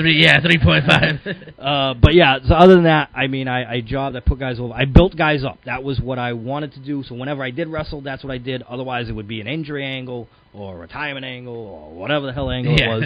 Anything where I could take time off. So, but when I started back up just wrestling, it was great. It was refreshing because I just showed up, wrestled my match, and I didn't have to worry about a damn thing other than that. And that didn't last too long, though, did it? The just wrestling thing. No, not really. No, I guess it lasted maybe a year. I think it was probably about a year. About a year. And how long was it between when you left Yankee Pro Wrestling at the time and started working? I mean, I'm sure you showed up to ACW shows to watch first. Yeah, that started. It was actually Carlos V. Good old Carlos V. Okay, Big Ed Carlos. Good old Kid Capri. Yeah. Or whatever other name he had, who I booked in Yankee. He invited me one time down to ACW, saying that Dave wanted me to come down. Okay. Me and Dave had already had a little run-in at a Yankee show. When I was a heel commissioner, something happened, and Dave got all pissed off or something like that, and he spit towards me. Hey, now. And so when he spit towards me, I spit on him. Yeah. so it was a big deal. Yeah. So next thing I know, he's out in the back of the PAL. Now, you know, you've been to the PAL where the back parking lot is where the guys come in for the locker room. Apparently, he's out there wants to talk to me. So I come out there, and I guess, I don't know if he wanted to fight me or whatever, but it there's was just a silly thing to begin with. Just a whole bunch of people in the way. If it was Dave, he probably didn't want to fight you. There's a whole bunch of people in the way or whatever, and so I just told him off, went back in, and then, like, I want to say a few days later, he hit me up online and was apologizing and a whole bit. And then just from then on, just talked to me randomly online. Just send you messages. Yeah. Hey, what's up, buddy? How's it going? How's the show? So, yeah, so when I came back, when I came to an ACW show, I mean, I knew who Dave was. We had talked. But Carlos V had brokered the meeting. Deal, so, which, come to find out, was also a little bit of hogwash, which, if you know Carlos V. Yeah, that kind of makes sense. You know, guardrails are still on their way. Yeah. But yeah, so that's how that first started. So you're in the crowd. Who did you go to the show with? Do you remember? I was myself, Kevin Castro, who is probably my closest friend in the business. From wrestling, yeah. I mean, we we did everything together when I was wrestling. Like when we were in South Coast, it was always me against whoever he was managing. Yeah. I mean, we would just So you guys worked a lot. Oh, tons. He was always managing whoever I wrestled, and it was just we had spots the whole bit. But yeah, he's my closest in the business. Oh my God, what is that? John Monroe with cornrows? What is that? Yeah, what is that? Okay. Okay. Sorry, Yeah, I was confused by that threw me too. It's off. okay. Look like Allen Iverson. So it's you, It's Castro. me, Kevin Castro, Chris Pyro, who was probably another person I'm pretty close with from doing ring crew all these years. Yeah. So it was us three, and we met up and we went up there and we watched the show. Now, what were your first impressions while watching the show? Was there anybody that stood out? This is gonna piss you off because Uh-oh. the person that actually stood out to me and Castro was Brian Sire. Was it LeMay? Yeah. He stood out to us. He had the gimmick with Lindsay. Yeah. Kelly Brooks, and he had that gimmick, and he stood out for whatever reason. Yeah. And like I said, not knowing, but he stood out. The other thing that stood out was Bloodstone and the Fake Rage showing up to try and stop the show. Oh, yeah, that was Monster Mack versus Scott Levesque. Yes, it was. And they came out and they were yelling. Yeah, they were trying. Holy crap! Come to find out, they shot a whole promo on like YouTube before driving up there in the car. It was like the NWO invasion. Oh my God, it was terrible. Just to set the scene, it was me versus Monster Mack. I already dropped the title to Monster Mack, and this was our big title rematch. Then Bloodstone and Rage show up. Yeah, to hold the show up. Unannounced. What are your thoughts, I don't think it was unannounced, or it didn't matter if it was announced or not. No, I believe that the normal ACW matches, the show usually ending around 12, 11 o'clock. They try to cram in as much crap as possible. Yeah, and some kid got thrown through a table by the demon, like from the ring. The demon. From the ring, oh, he got God. tucked like a sack of potatoes to the outside. Oh. But pretty much, I remember... Was that Bobby Blaze? It might very well have been. Remember Bobby Blaze besides me? He got thrown from the ring to a table. It was not Bobby Blaze. It was this kid that C. Mello, Eric Medeiros, endorsed. Oh, another shitbag. Big shitbag, Eric Medeiros. He tried to take Eric. my job several times. We had this big feud.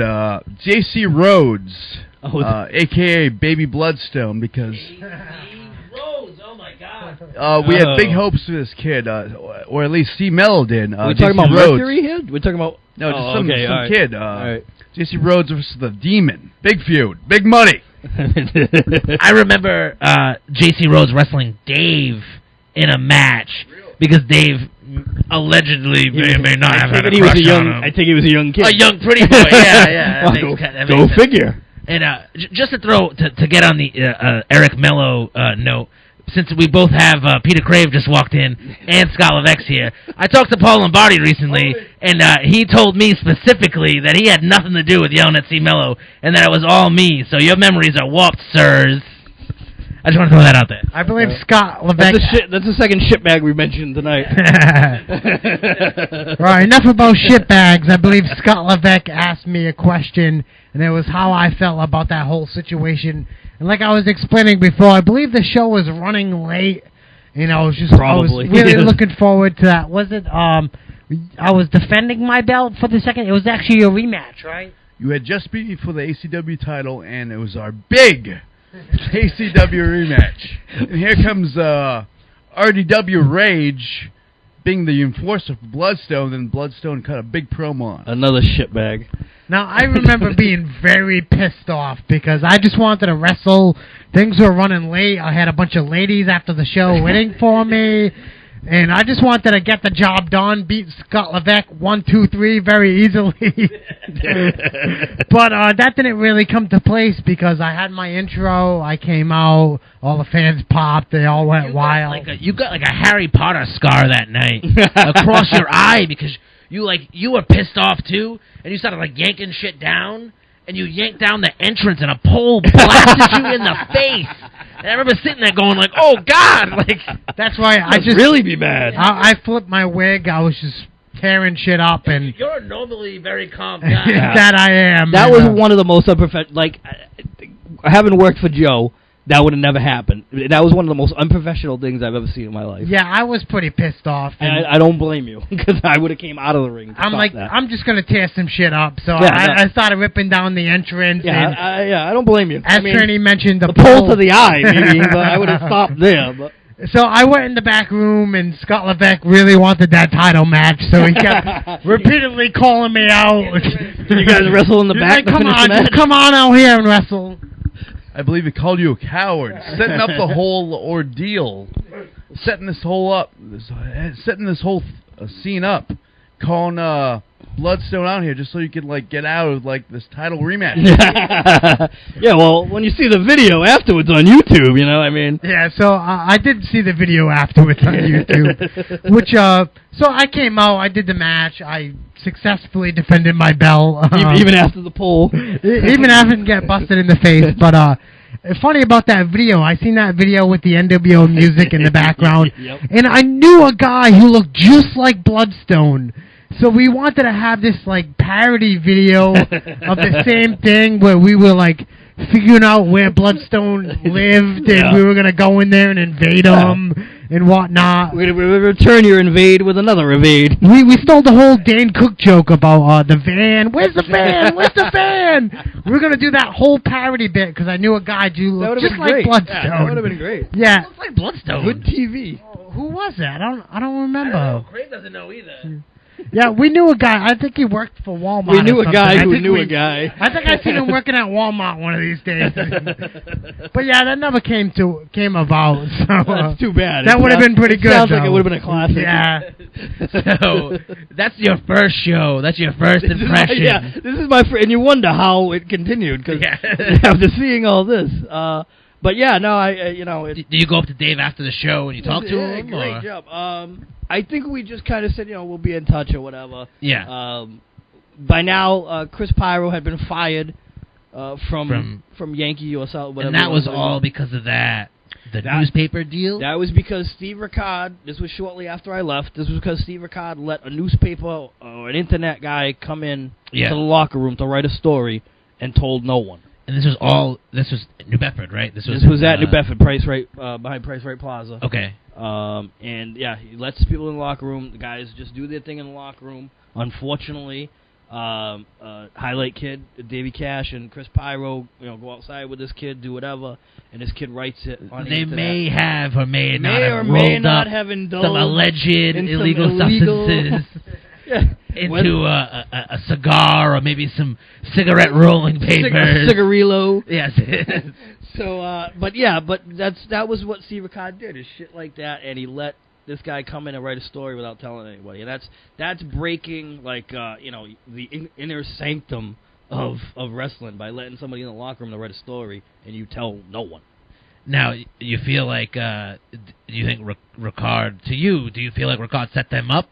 I wouldn't doubt it, only because at the time the Highlight Kid was my champion. I had made him champion before I left. Yeah, he was my heavyweight champion. You feel like he was trying to make him look bad? Oh, I wouldn't doubt it. I wouldn't doubt it. And like I said, even if he didn't, by letting someone in the locker room and not telling everybody, it's stupid.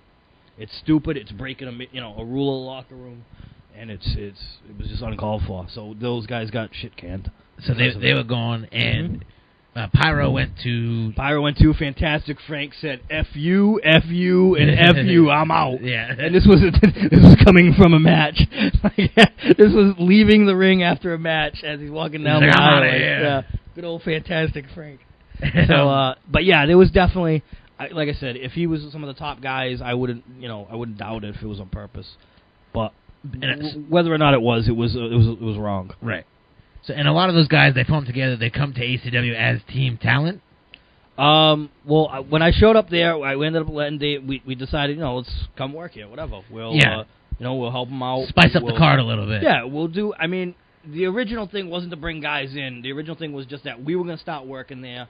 We'll work each other. We'll bring in some of their guys and help their guys get over. Yeah. And whatever. As it went, other guys started getting a hold of me looking for work. Guys that were getting phased out over at whatever it was, Yankee. I don't know if it was Top Rope yet or not, but they were getting phased out over there. So I would give Dave, a name of whoever that wanted to work, and if he wanted to use them, he would use them, and then whatever, I just started that way. Just to set the scene, Sean. Me, Scott Levesque, was actually booking ACW at the time, only out of necessity. You and your short hair. Me and my short hair. Only started booking because my best friend at the time, Peter Crave, What the hell, man? left booking. So only out of necessity, I wanted to make sure Monster Mack got the championship for me because I was also not only the booker but the ACW champion. I wanted to make sure Monster Mack got the title, so I made sure I was booking it. And we know how much you like booking. And I was the booker, made sure Monster Mack got the title. Yep. And that was around the time that you guys came in. Then Dave said, talk to these guys, and I talked to you guys. Dave always passing the buck. Had you guys come in, because I only thought that would only help us, and that was the best decision I ever made, I think. Oh, thanks. Now, after all this time, I was under the impression that I beat Scott Levesque for the heavyweight champion purely on my wrestling skills and nothing else. But apparently I've been proven wrong. All these years later, surprise. But that's okay. Yeah. That's how the ACW started. So I didn't come in and book. I was just coming there to You work. didn't come in right away. You were just coming in. Booking had never been mentioned at all at that time. Yeah. It was just coming in and working, and like I said, working a few of us with a few of the ACW Yeah, well, guys. right away, I worked with Pyro. Yeah, I remember. Literally right away, I think you I guys. missed one. It was like a doubleheader show, right? Something like that, yeah. And I think I missed the first show, and then I was there for the second or whatever. But yeah, I remember. That's how it started out. That's how it was supposed to start out. Sean, what were your first impressions of ACW when you came in? Like, not as a fan, but literally in the locker room and... I thought, like I said, when I saw the first things I saw was the Williams-Bullsworth thing, the demon throwing a kid, launching him like a lawn dart, and then the thing with Bloodstone and the fake rage. So right away, you just seen a bunch of nonsense. Listen. There's RDW raised. There's only one rage to me, and he's in Christ, he's in Virginia right now, but whatever. So shout out to Rage in Virginia. It wasn't too good at that point, but I did see talent. You know what I mean? I thought if speckles of hope. There was speckles of hope. Other than Tough Daddy, there was speckles of hope. And, oh my God! Speaking of Tough Daddy, ladies and gentlemen, I love Tough Daddy. So did I. It was great. Everybody did it. As long as I didn't have to book him, he was fantastic. Right. It could be, like I said, there were things where, and like I said, LeMay was one that stood out. Yeah. How did that work for you? Oh, you weren't in here when I broke the news? Sorry, he was the one that stood out to us, sorry. And how did that whole LeMay standing out for you thing work out? Does anybody know? Listen, just a question. His first appearances. Yeah. Well, I get it, man. He's skinny. Well, not skinny, but he was in better shape than most of the guys there. He's blonde. He wore assless chaps. Yeah, and how can you go wrong with that? How can you go wrong with assless automatically, chaps? You're number one. Yeah. No, it was more, it wasn't even a match. It was just the presence. What him and Kelly Brooks had was pretty good. The entrance, her with the mirror, getting in the ring together. Clearly it wasn't his match. We all know that. No, like I said, it was his persona. If I'm going to give him credit on anything, it has to be his persona. He's always... Yeah, it stuck out. He has somewhat mic skills. He can cut a promo. I don't know about that shit. You're not going to get any goodwill on the side. That motherfucker had potential. Like I said, Mack dropping knowledge. It was the persona. He stuck out from everybody because of his entrance and the persona. Right. And that's what. And clearly because I left ACW at the time. Our entrance was already. We were gone. You already shit canned that. So, but that's what stood out to me. Being someone as a booker. Yeah. That's something I would look at, and that's what I saw first. See, I always had an issue with a lot of those guys because even back then, at that point, we were hustling our shit all the time. DVDs, T-shirts. Even back then. I'm talking back. And nobody ever did any of that. Those guys. I mean, even your LeMays, your Chris Tylers, any of those dudes. No. Nothing. Well, that was the problem. Those guys that. didn't work hard to get better, or you know what I mean. They didn't care about looking better or doing better because they just had a spot there. And Dave wasn't going to push anything. He was just happy to have people that would want to be around him. So Shawn, you come into ACW. Yep. You don't. Basically, you see potential in Brian Sire. This is gonna offend him for a very long time. I didn't see you yet. You were the main event, and it got ruined because of the Bloodstone stuff. Yeah, that didn't, that killed it. But yeah, like I said, it wasn't his in-ring ability. It was it was his character, I guess. I love that. Sorry. No, it's okay. I'm just being honest. How did the idea of you to start booking for Dave come about? Like, how long were you wrestling there? And we were there for a few months at least. That was all at the multiplex, right? Yes, it was not in New Bedford. It was all in Somerset. And the multiplex was just drawing flies at that point. What a terrible! But in defense, anybody who ran there, terrible. It was a shitty place. It was a hard place to find. Yeah, it was just terrible. But yeah, I don't know. I booked. I didn't book until we went to New Bedford. Okay. So the whole time, all I was doing was giving Dave guys. Tex McCoy was a guy. Like, hey, these guys want to work. Yep, a Giant Pharaoh before he was Giant Pharaoh. Holy crap! Okay. Yep. I forgot what he went by then. I think it was Scott Grimes, maybe. But we had worked with him for Johnny Nash. Yeah. That's where he first found a place to work. So it was him. It was Tex McCoy. Who else? Brickhouse Baker at one point, and then he left because he got threatened by Ricard that if he did the shows, he would be off of. And that was when Brickhouse was still running. He was still Yankee School. Yeah, but he was getting phased out, I believe, at the time. But he got the ultimatum, so he stayed. But yeah, it was, like I said, it was Tex, it was Scott Grimes. It was a few guys here and there, and then I guess Dave. I don't know how it came about, but he brought up the soccer. Actually, no, you know what it was? I lived near the soccer center in New Bedford. At the time. And I drove by, and they had the number up or whatever to rent the hall. Rent the rent. I said, I gave it to Dave. I said, listen, why don't you give this place a try? Obviously, Somerset ain't working out for you. At the time, I think Top Rope wasn't running in New Bedford. I think they had lost Price Right Plaza. So there was nothing in New Bedford and nothing in Fairhaven yet. So I gave him the phone number. I think he called, and that's how he got the building. And then somewhere in between leaving Somerset and going to New Bedford, I was asked if I wanted to help.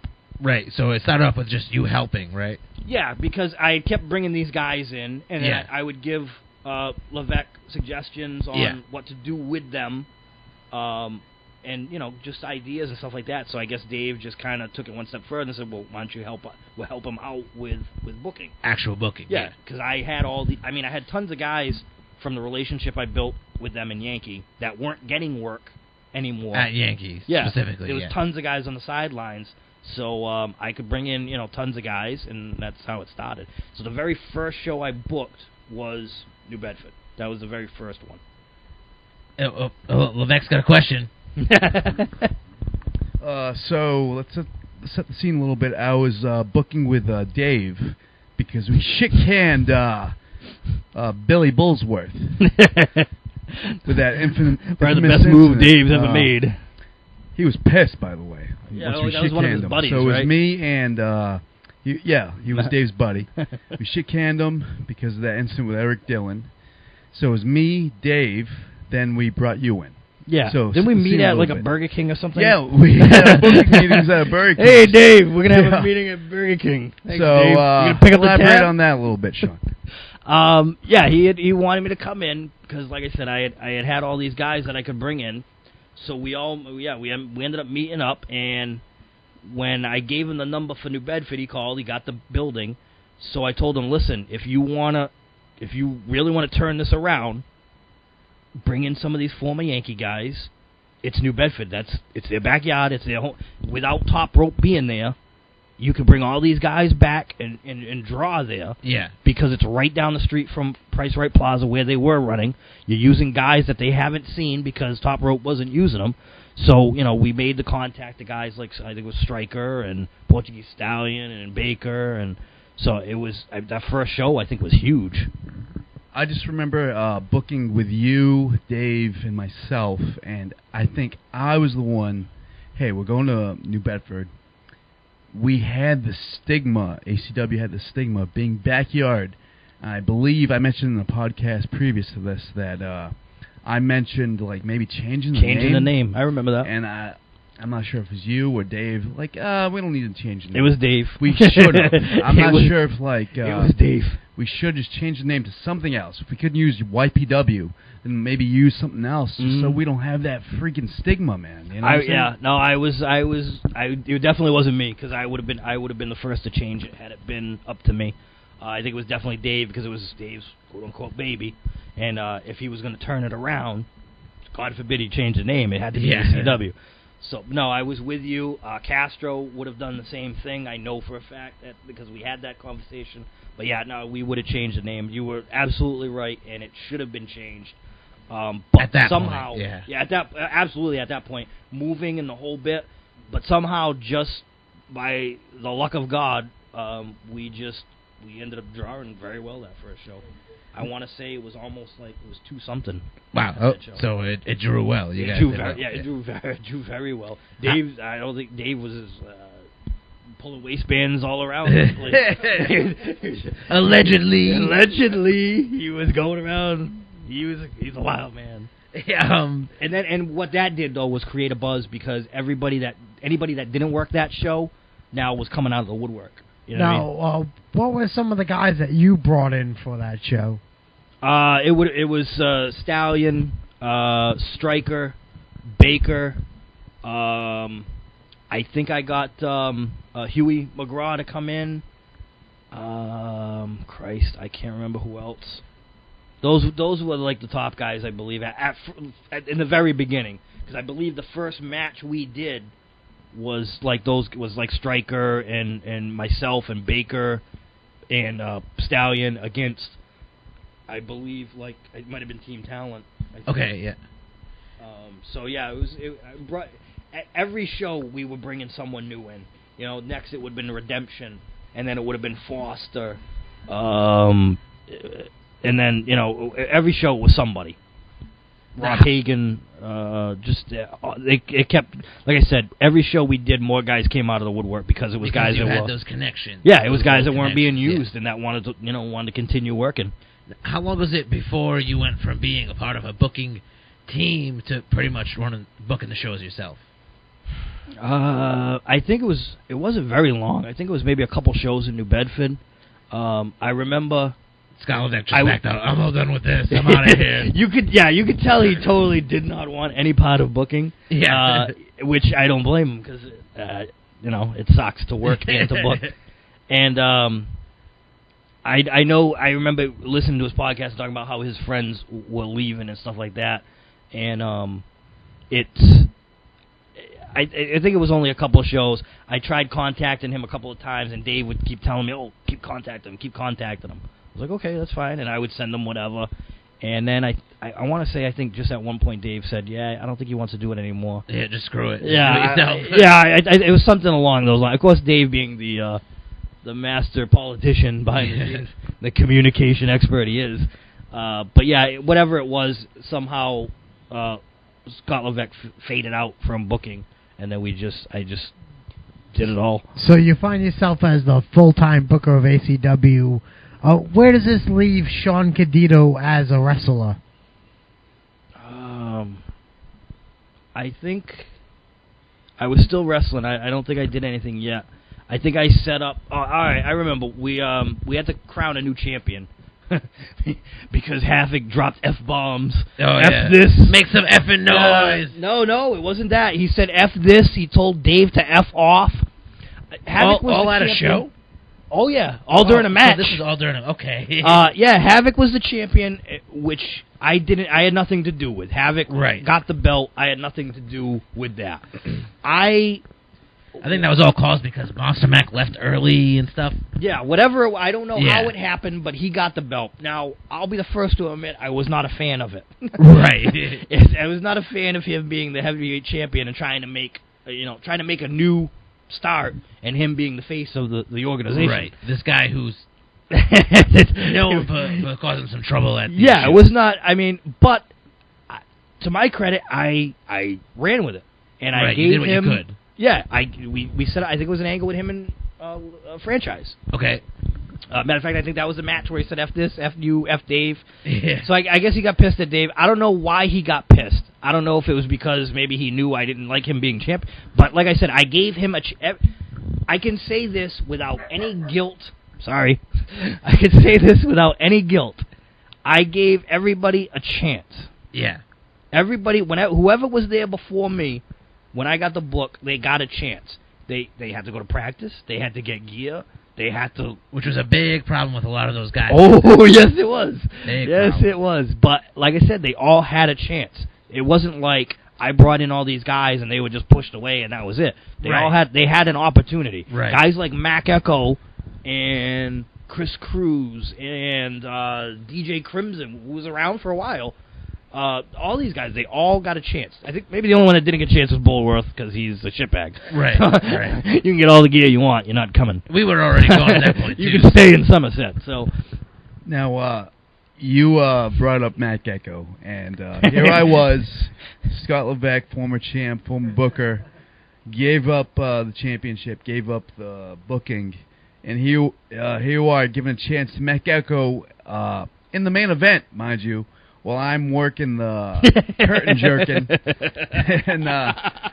and Matt Echo being in the main event while I'm curtain jerking says, I'm all set. And, man, I was pissed off, dude, because you saw something in Matt Echo, then he just gave up because he didn't want to start from scratch just like I did. Yeah. Just like I did, you know? There was no, at the time, I don't think there was any difference in whatever I saw in him or whatever I saw in you. I think he ended up getting that spot because I tagged him up with Cruz, and we did that whole, whole angle. Sometimes guys are just in the right spot at the right time, as far as that. Yeah. We had the heels, which was Team Talent, and we needed faces, and we still needed some of the guys that were ACW to make sense. So, and he was, like I said, I tried tagging him and Cruz as a tag, a legit, baby tag, and that's just how they ended up. But yeah, they all got opportunities.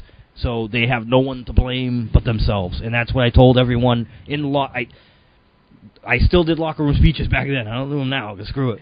But I did them all back then. Everybody was very clear on if they wanted to be a part of something, what they had to do. And I don't think it was that hard. Get some decent gear. Nobody was saying, hey, go out and get these wingtip boots and tassels. And so, but they all had a chance. We did practices, I think, fairly regularly back then. And but they all had an opportunity. Now, as main booker, did you have Dave Oliver in your ear whispering things, trying to put over his boy? First of all, if Dave whispered in my ear, I would have quit. So you didn't have Dave trying to push the Mack Echoes and the William Bullsworth? I don't ever remember Bullsworth. I remember Havoc. I remember Havoc, and like I said, I let him run with it, and he blew it on his own.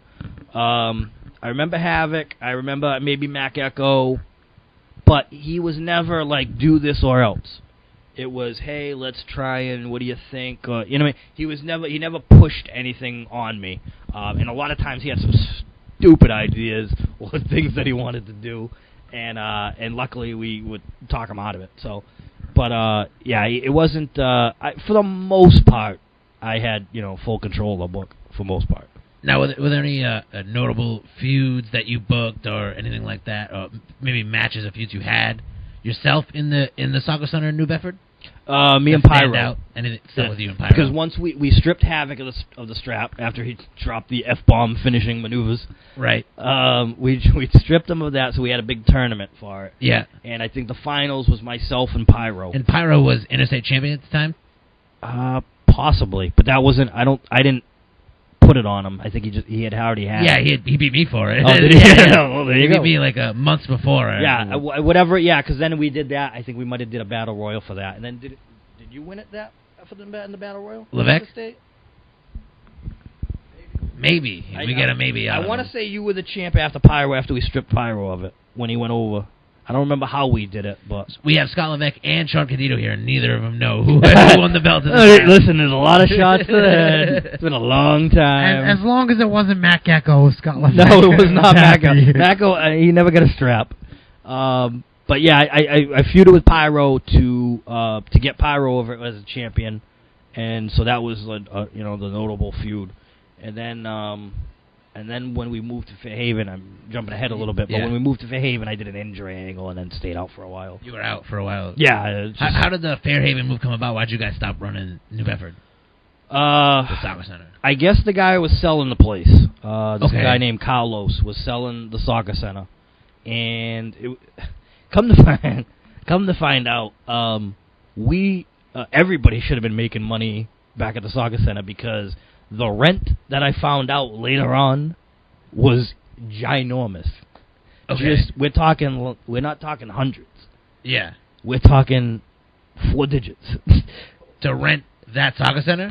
For the soccer center for the month, because with practice and the show and storing the ring there and everything. But yeah, the rent was ridiculous, and Dave paid it, and I had no idea at the time. Yeah. So otherwise, I would have said, "Let's get the hell out of here." Let's get out of here. And let's get the Havoc bomb out of here. Yeah. How did the Fairhaven VFW come about? Apparently, Carlos was the one that found the building, from what I understand. I mean, I knew of the building, but I had no idea you could have wrestling there. But apparently Carlos knew somebody, gave Dave the number, and come to find out, this dude Carlos was shady already, because I just told you about the rent. Yeah. And apparently, I guess the rent started out at like $300, and come to find out, this guy was going to get a cut of the rent. Oh, so he was... Yeah. But so one thing led to another, and this guy got shit canned out of it. But that was how it came about. I guess he actually knew someone there or whatever, and he's the one that actually got the building or whatever. So you guys, you moved to the Fairhaven VFW. Yep, and I'll actually say I didn't think it was going to work. I was one of the people. You were anti VFW. We didn't have much of a choice because of but I didn't think it was going to work because I grew up in Fairhaven, and even Joe had never run in Fairhaven, so I was very skeptical. So to you already, Fairhaven wasn't a wrestling town. Not to be, no. So you guys are in Fairhaven. You run that first show. It draws. What do you say? How do you guys do? We did well. It was probably over 100. 100 plus. Yeah, I think it was. So you were shocked as. Yes, I was shocked. Did you find new fans showing up, or was it just a lot of the leftover fans from the New Bedford? Well, New Bedford Soccer Center. When we left New Bedford, the crowds were going down bad, and I don't know if it was the promoting. Because Dave, I had nothing to do with promoting. Yeah, that's the problem. Dave took care of all that, so I don't know if he started dropping the ball, but the crowds steadily diminished at the soccer center before we left. I see. So when we started in Fairhaven, it was a really good house compared to what we were doing at the soccer center the last couple times. So you were pretty much very happy with the outcome. Yeah. Like I said, I thought it was going to shit the bed, and it wasn't going to work. But luckily, I was wrong. Now, at this point, I'm assuming you're already having your issues with Dave. No, not yet. So you guys are still, everything's cool and copacetic? The room. I have not heard the rumors. There has been no real friction to speak of. Everything is still okay. Even at this point today? Oh, no. Well, okay, yeah. We're talking about today now. No. No, back then, when we moved to Fairhaven. Yeah, everything was still good. When we moved to Fairhaven, everything was still fine. And even being in Fairhaven maybe for a year, maybe almost 2, until real issues start popping up. What happened? What was the rumors all start. Dave, not paying some guys or going out of his way to pay other guys? What he's paying them for, what he's paying. I mean, I find out stuff I wanted, like I said, the first year and a half or whatever, 2 years, I had nothing to do with anything other than booking. I see. I was just about to ask you that. Yeah, nope. I didn't know anything about money. At that time, I didn't even know what the rent really was. I didn't know about paydays, if anybody was getting paid, who was getting. I wasn't getting paid. I knew nothing about money for like the first, like I said, year and a half, almost 2 years probably. From the move from New Bedford to Fairhaven, you're starting to groom me like with Scott Ashworth. Yep. What was like the behind the scenes reasoning behind that? It was something he wanted to do. It was something he came to me and wanted to do. So that was when Ash came up. If I remember correctly, it was Ash and Baker. That was how both those feuds, I think, started. It was like, let's. I think they looked at you as one of the old school guys. You know what I mean? In that tradition. Like I said, wrestling. I'm going on my 14th year soon, and in that time it's changed dramatically. So I think whenever someone like that sees something from back then, a guy now, they want to latch onto it and work with it and whatever. So at what point did you stop becoming? You said 2 years in, you stopped becoming frustrated. Yeah, like I said, a lot of the weird. There's rumors. Shit. There's the waistbands. There's the paydays behind the scenes. Then I'm hearing rumors about what he's paying guys. One person individual, it was Gino. I heard what he was paying Gino to come in, which was far beyond what anybody should get paid and what anybody was getting paid. Like I said, I didn't get a payday for a very long time. I didn't care. When he first gave me one, I was shocked. And like I said, I don't care. I've never. I mean, I'm sure that's a topic that we could spend hours on, but pay to me never mattered. But yeah, the rumor started and just went downhill from there. No, at that time, like I was getting groomed by Scott Ashworth for like a year. Mm-hmm. Then like you told me like you're bringing in like Gino. Mm-hmm. Then like I started hearing these rumors that Gino was getting paid this X amount, mm-hmm. and I wasn't getting paid anything at that time. Like then. Boys, I'm not down with this X amount. I don't know this is X amount, but Gino, it was a big coup that Gino was coming in, mm-hmm. and at the time I was getting groomed to be this top heel. Then suddenly Gino came in, I guess taking my spotlight, mm-hmm. and I heard these rumors that he was getting paid this X amount, and I was getting paid nothing at this time. Yeah. Like there was like kind of this like this heat, little animosity, little animosity, Like I said, the paydays had nothing to do with me, and I did hear rumors about an essential amount of money that was more. It was not needed. Put it that way. I got nothing personal against Gino, but it was just not worth it to spend that amount of money on one person. I think at some point I ended up getting more involved with the paydays because of all these rumors that started. Yeah. And but when I did it, it was we made a list of guys and we broke it all down, and it was like 20 or 10 basically. It was, who gets 20? If it was a guy at the bottom, it was 10. A guy at the top was 20, and it worked for a little while, but and then Dave effed it up, as usual. So you're booking at this time. You start taking a little more over with the whole payday deal. Yeah, in order, because like I said, it was just one rumor after another, and so in order to try and keep things going and to not to not be in the dark about it. Yeah, because like guys. I think guys automatically thought that I knew what was going on, and I yeah. didn't, and I didn't care because I didn't want to be involved in that aspect right. of it. Because, like I said, to me, I didn't care about money, so my opinion of it was going to be much different from someone else's. Yeah, because that's how I worked. I mean, I drove to Connecticut, every weekend doing campground shows, wrestling 5 times, driving my own car by myself, and I didn't care about paydays. Right. I loved doing the shows, being a part of. Now, at that time when you're booking and you're starting to handle the pay, is that when the idea gets in your head? Maybe I can run my own shows. No, I never wanted to. I never wanted to. So how did that come about? Necessity. Yeah. No one. How Levesque talked about how he became booker? Yeah. That's pretty much how I became an owner. So that's pretty much all the work is wanted Dave out because all the shenanigans that he was pulling. The final straw, I believe, if I remember correctly, was I found out that he was not paying Mattapoisett when we were running Mattapoisett. He was stiffing Mattapoisett. Now, you're saying he wasn't paying the rent for the building? He wasn't paying the building. Okay. I got Mattapoisett. I contacted the guy. I met with the guy. We needed insurance to run there. I started that ball rolling. Matter of fact, I had to pick up Dave from work one day and bring him to the insurance company to get the insurance. So I set up all that. So the guy, as far as everything going, he contacted me. So we did some shows there, whatever. I forgot how long we were there. But at the end, it was this guy calling me saying, listen, I haven't gotten rent for like the last show and a half. So that was kind of probably the last straw. And I believe at one of those last shows, everybody threatened Dave. There was a line, like, we were all sitting as the ring's coming down, and just one by one, everybody went to go see Dave. And I think it was, like, maybe John Monroe, like, made Dave practically crap his pants.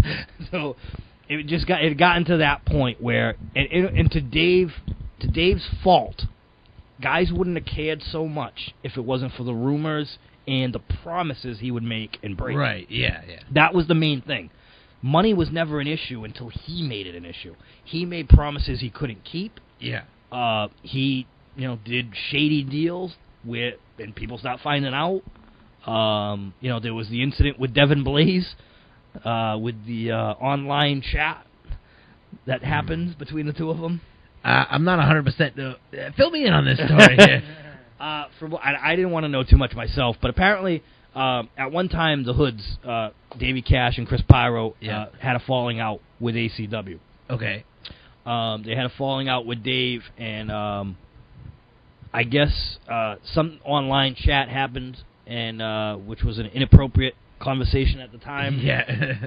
And so they had a copy of it, which Davey Cash started handing around the fans at an ACW show. I feel like I might remember this. It's all starting to come back to you now. It's all... Might have heard. I believe I may have been around. So that was one of the final straws for me. I'm like, just... So it all just kind of ended up trickling together and making this big pool of just nonsense. And Dave, like I said, after that Mattapoisett show, Dave said he was done. He was all set. I was heated at him because, like I said, it was my name at Mattapoisett that he was shitting on by not paying and stuff. So he said he was done, and then that is when I started looking into the possibility of running shows.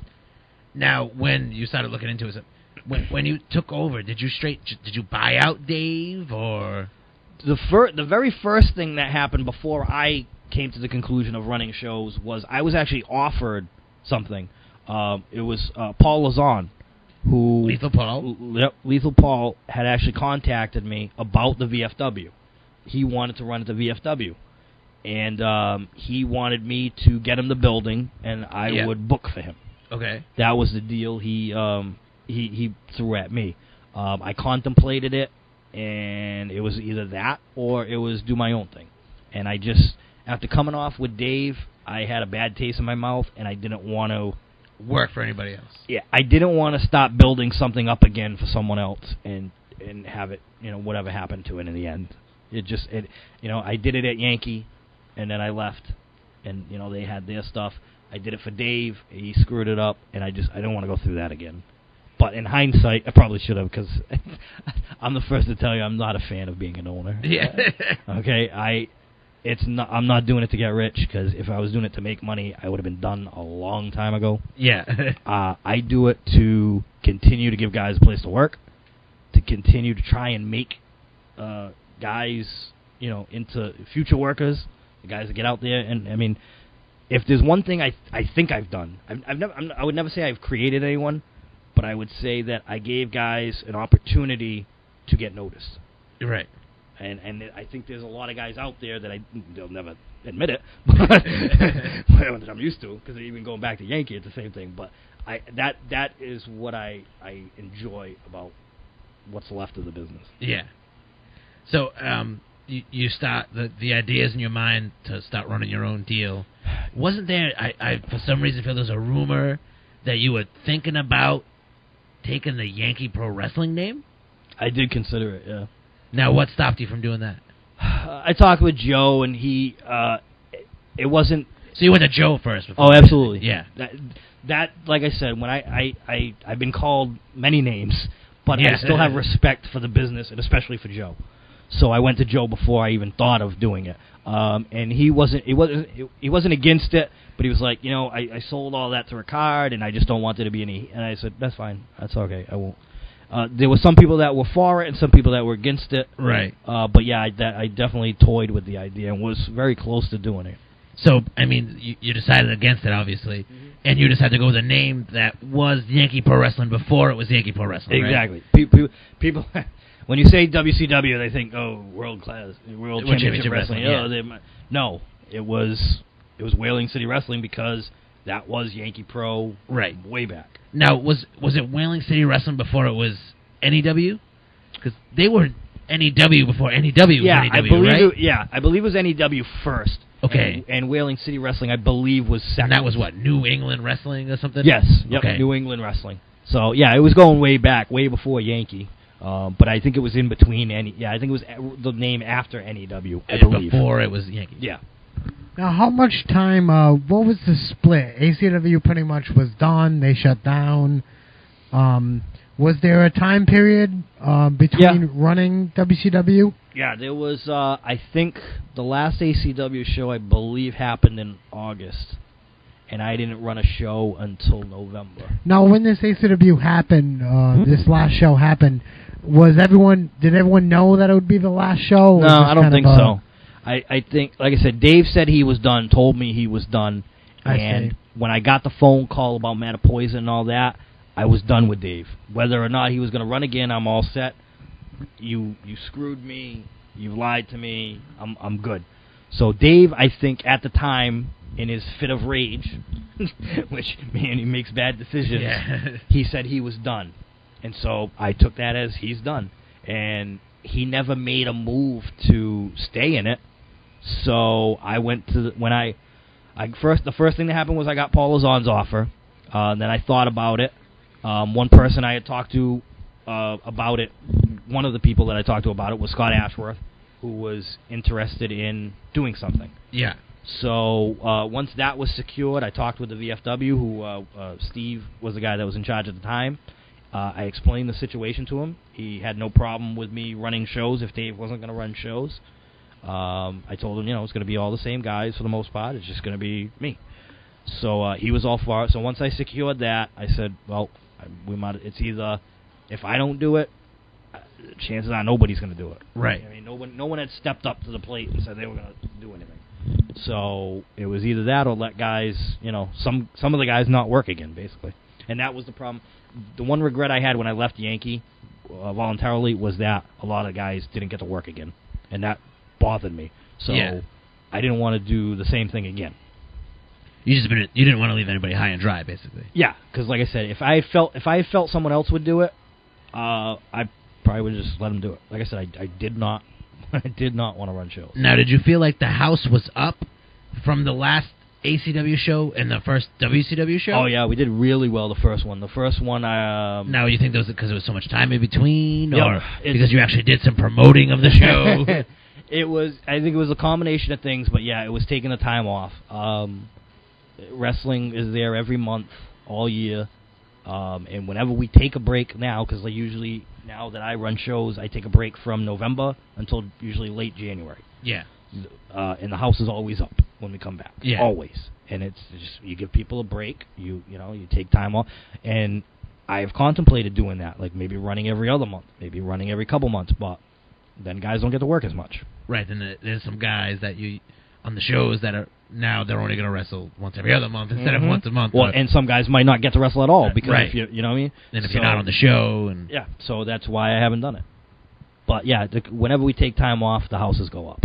Now, Whaling City Wrestling is you guys are running out of Fairhaven. You get the dealing. Do you hear anything negative from Dave, or is he like? Not that I've listened. I mean, I tried to bring Dave back.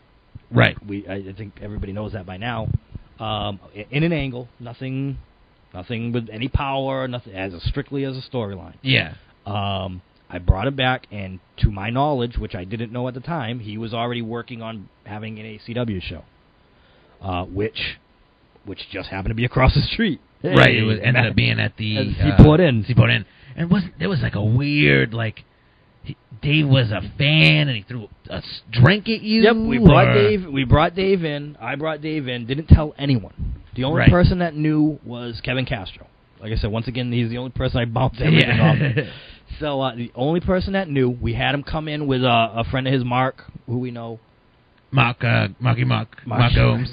Marky Mark, yep, Black Dragon. Yeah. Shout out, Marky Mark. We love you, buddy. Where you been?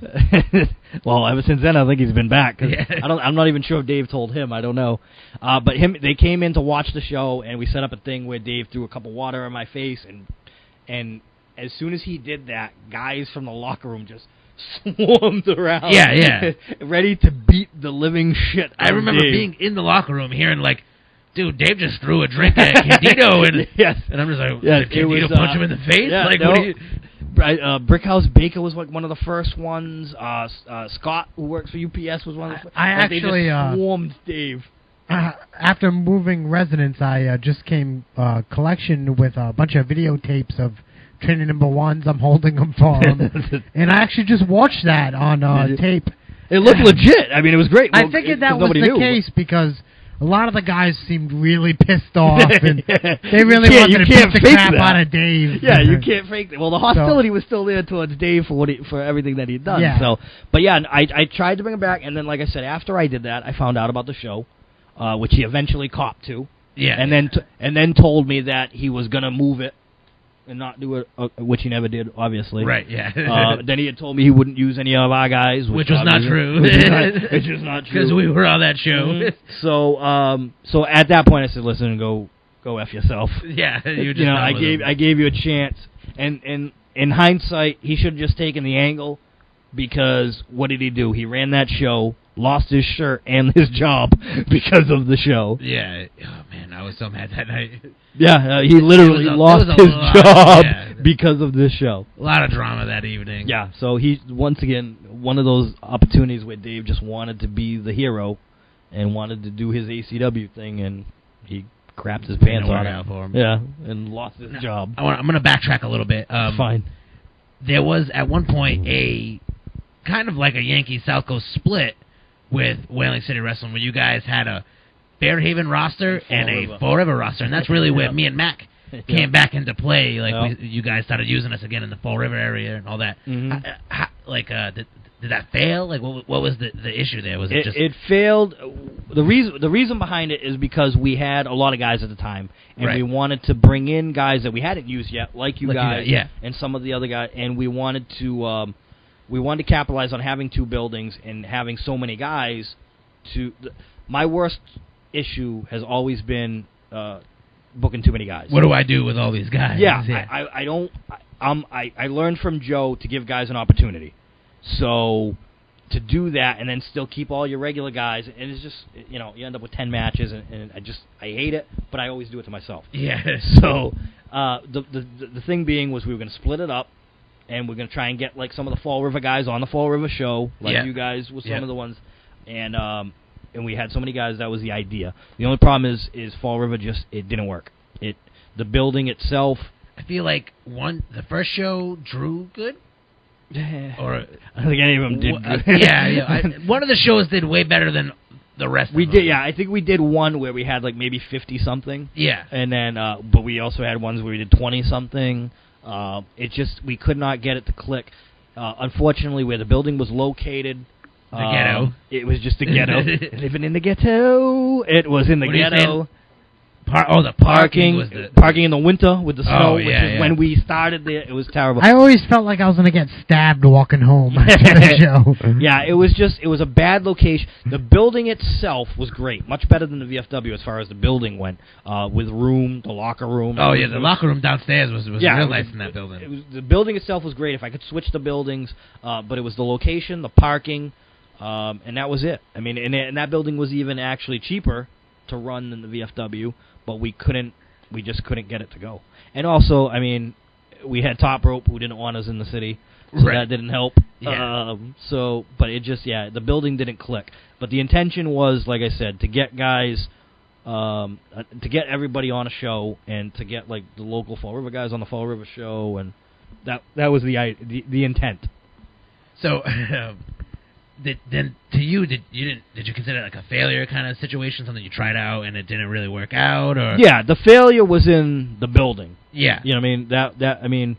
The roster split would have worked if we could draw in Fall River, but unfortunately it didn't. And eventually, you kind of just combine the rosters back together. Yeah, we just went, and then whatever, some guys left or whatever, which is a constant.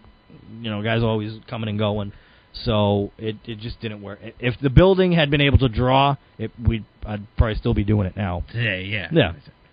Now, there's always guys you can book. You know what I mean? There's always guys around, yeah. There's always guys asking to be booked or whatever, and so it would have worked had the building been better. But unfortunately, we tried it and it didn't work. Now Dave runs the ACW show directly next door yeah. to the one of many that have done next door now. That's true. Popular place. Now, how did you feel seeing guys like Scott Levesque, who works on your shows, and us, and I'm trying to think of who else. I think Pyro may have booked the show and was on it. Cash was Booker. And Tommy Trainwreck, he was on the show. Like, Dave used a lot of your guys. How are you feeling about, not just towards him, but towards, like, say, us? I didn't like it. I mean, if given a choice, I've mellowed on the subject a lot over the years. Now, did the thought of running the show the same day come into mind? Not the same day, because I would never run the same day against anyone. Yeah. But the thought of running maybe before he ran, maybe the week before he ran, right? Like that. Yeah. Yeah, that absolutely. But I just, like I said, I soured on it over the years, where I would have done more a long time ago. But it was Dave. And to tell you the truth, when I knew what the rent was. Yeah. I knew very high. I knew what the stars were. Very high. I knew what he was promising. I don't mean guys. that money. I mean, no. A little bit of both. I'm just joking. I knew what the money was. I knew what he was paying the bookers. I knew what he promised the boys. I knew that too. Yeah, which was in typical Dave fashion. He let his mouth do all the talking. His ass could not back it up. Yeah, and he failed. And I knew he would fail, and he did. And so I wasn't as worried as, let's say, if it was a Top Rope show. Yeah. You know what I mean? It didn't concern me as much. And with Pyro and Cash doing the booking, I know our guys weren't going to look bad. Yeah.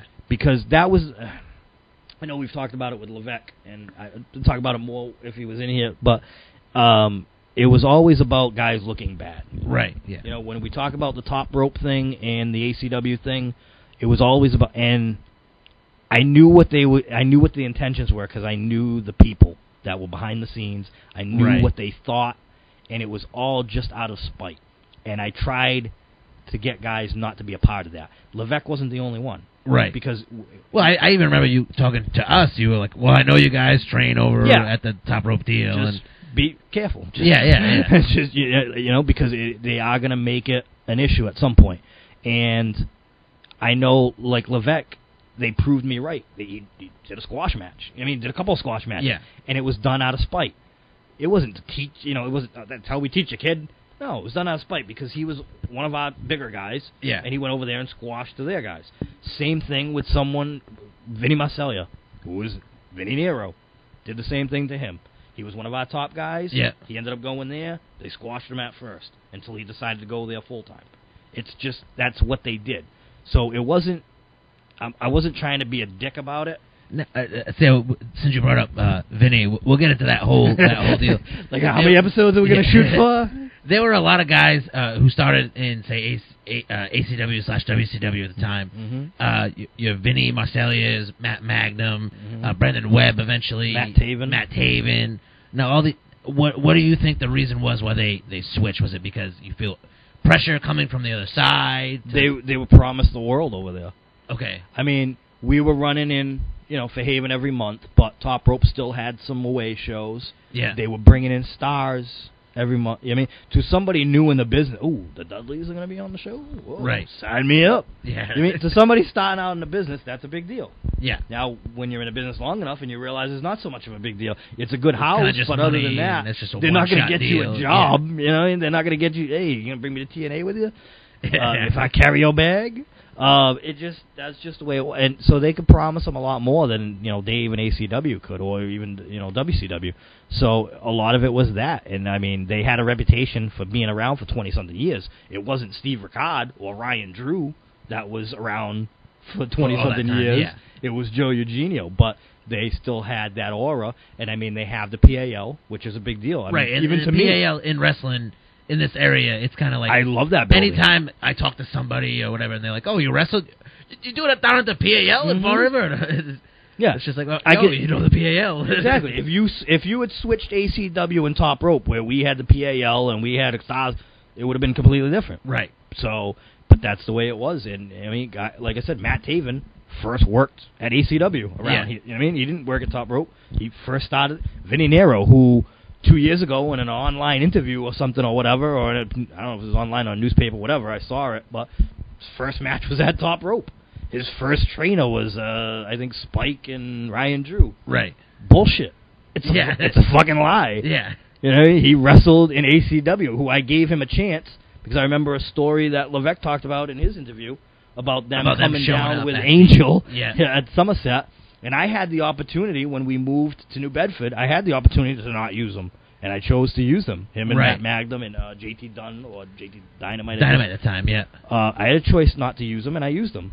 And but they, like I said, Vinny Marcellia specifically, shit-canned all of that and said it, never happened. And Brickhouse Baker and Scott Ashworth and those guys helped train him, and he shit-canned them too. So... Now, on the plus side... I have no respect for that. If Vinny ever gets signed, you could put out like a best of Vinny Marcellia before he was a superstar. A best of Vinny DVD, Zero. And you might be able to make some cheddar. Yeah, well, you never know. Listen, I've been praying that Paul Lombardi gets signed for like 5 years. Cause I got there's a guy I booked. I booked him back in Yankee. Yep. I remember the tag team with him and Woody McGraw. Oh, Jesus. It was great. I remember that specifically. Which I think led to a feud between the two of them. It did. Where Lombardi got slopped. They got a slop bucket poured all over him. Absolutely. Dude, it was a great tag team. The angle and the chemistry, it was similar to like Goldust and Booker T. Yeah. It was similar. It was great. But like I said, that was some of the fun things. But yeah, there's a lot of guys that I booked for. Like I said, I'm not saying I created anybody. I'm just saying there's a lot of guys I gave the first opportunity to do something and get noticed. And, whatever. So this all brings us up now to, I don't want to say current day WCW, but you're running Whaling City Wrestling. Mm-hmm. You're bringing in different guys from. Today, who are your top guys in Whaling City Wrestling? I'd say Scott Levesque's still up there, right? Scott Levesque, Chris Pyro, Davey Cash, right? Riot. Drawing blanks, yeah. The Monster Mack. Of course, yeah, we made the list, baby. Yes. It's funny to go from being arch nemesis, all those years ago, to now, like we see once a month, like, hey, what's up, man? How are you? Yeah, listen, I was never an arch enemy. No, I know you were. I know you. You were just caught in the. I know you and Scotty were watching the show side to side, talking mad trash about the Monster Mack show. Definitely not. But I mean, he hated you guys. Oh yeah. I'm not gonna lie, and he knows it. And Scott, you hated. Oh, it's cool now because we're cool with Scotty now. Everything's all Jesus. Well, like I said, we had our falling. Me and Scott had a problem because of other stuff too, but we're fine. But yeah, it's top. Like I said, those are just some of the top guys. But like I said, I like one of the kid is Mike Grassa. Is a kid like an up and coming guy you're giving an opportunity to. I'd like to see him, do better and stuff like that. And you have been. You put him in a match with Riot. I've seen him. You put him in a match with Pyro. You're giving him these guys that he can. All right, go out there and show me what you can exactly. do. Go out there. And I hope that guys like that don't go, why do I keep jobbing? Or why do I keep... It's not about that. Right. It's still done for a reason, all right? Yeah. I still, I guess now I'm considered old school compared to the way things are done now. Yeah. I never thought I was until now, but I still want to do things the right way. I try to. But unfortunately, the business as a whole isn't run that way, and it sucks. Now, you say at this point, you say almost 14 years in. Yeah. Looking back at your career, what would you have done differently, or is there anything? Would you have bought Top Rope when Joe was selling it? No, there were a lot of people that were, though. Kahuna was one. Yeah. Ashworth and Fuller were Like a a team team, that yeah. that were close. No, I wouldn't have done it. I maybe I might not have booked. You know what I mean? To be honest, just focused on wrestling, just straight wrestling. Oh, I'm looking at the TV, and I got Peter Crave, the referee, and Peter Crave, the person, hey, side by side. Deja vu. Yeah, maybe I wouldn't have booked, or maybe I wouldn't have booked when I did. You know, maybe I would have waited, or something like that. Yeah. And like I said, being an owner, I'm not a fan of, but like I said, I don't feel like I had a choice. No, I don't have this planned or anything. I don't have any names written down. Before we do the wrap up, and I'll ask you a few last questions. Mack.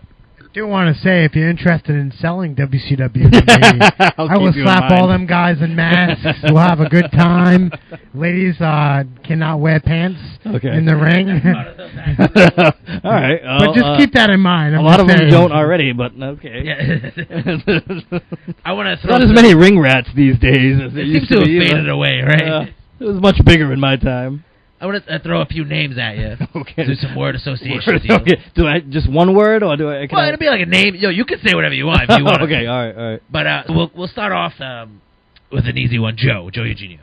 Yeah, the guy who I wouldn't be here without, or 99.9% of the guys that are in the business probably wouldn't be. Oh, and Steve Urkel. Did a lot of things for the wrong reasons. I mean, he had a business sense about him, but he made a lot of things personal. Okay, that was shorter than I expected. Yeah, the years go by, and I hated him a lot more before. Yeah, but it's just, and I mean, even him, he's weaned himself kind of out of the business a little bit. So, like I said, he made things personal. If he didn't make things as personal as he did, like a good example is with Ariel. That's a good. I said that. Yeah, hey man, the thoughts and reflections that Shawn Candido shares in this podcast are not the thoughts and reflections of Master Mack and Training. Well, that was a big mistake. It's a little late in the podcast to say it, but I'm still saying it. You can put it at the beginning of the scroll, maybe. That was, like I said, he just made things personal. Brutal Bob Evans. Which we didn't really... There was no Bob talk in this at all. No, and I mean, he was a part of things because he was a part of... when Guy Medeiros left, those were guys that were training with him. Yeah, at the Slams, a lot of the Slam Tech guys. Yep. I don't really know Bob personally, but the reputation is kind of like, I think, just a little bit more than what it should be, maybe. I just think he got a lot of credit for making guys that came to him already from... Like I said, Joe, or from Brickhouse Baker or Scott Ashworth, like Mike Bennett is a good example. It's Bob Evans. Well, Mike Bennett started somewhere before he ever met Bob Evans. Yeah. So, like I said, nothing personal against him. I just think there's this aura about him that I don't really believe. Mack, do you have anybody names you want to throw out? You might have to give me a minute on that one. The wine's sinking in. Williams Bolesworth. Right, because I don't think I cleared that up. Yeah, we called him a shitbag. Shitbag. What's he doing now? Who knows, man? Shopping at Walmart, I believe, with his wife. Oh, he has a wife?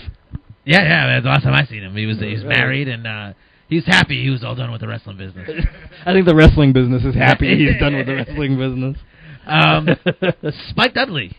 I met him once.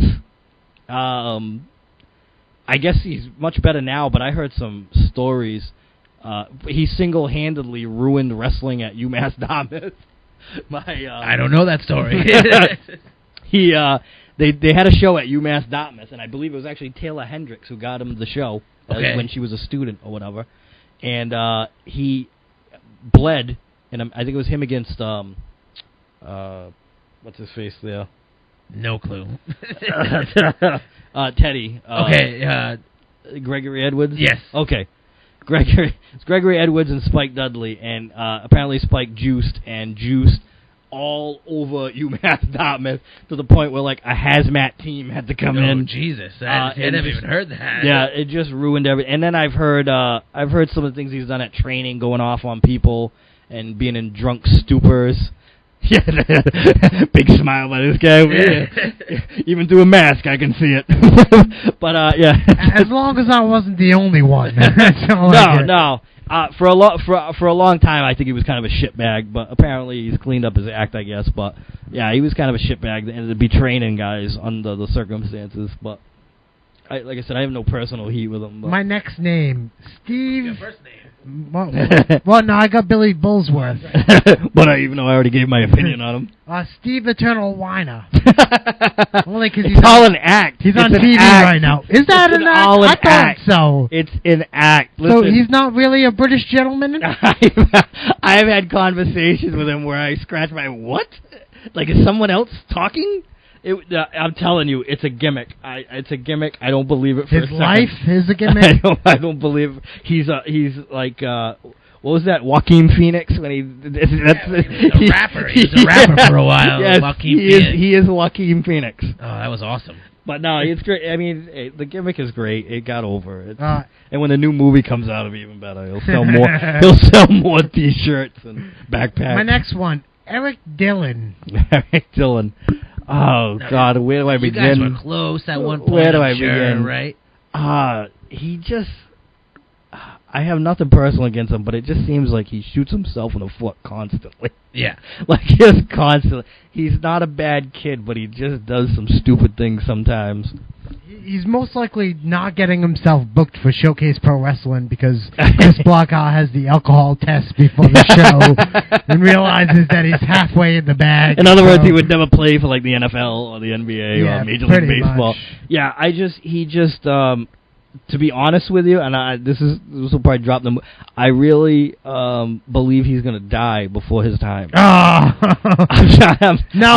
was gonna say I don't. Peter Graves seconding the opinion in the background. I don't want it to happen, but if he doesn't straighten out his act, it could very well. No, I was gonna. I have, like I said, it's nothing personal. I have nothing against him. I'm just saying the truth. I was gonna say I hope Eric Dillon's not listening to this, but on second thought, I hope he is listening to this. Maybe he can take your advice a little bit. Yeah, like I said, I don't. And he's a guy, like I said, that he got more with me than he ever would have got with anybody else.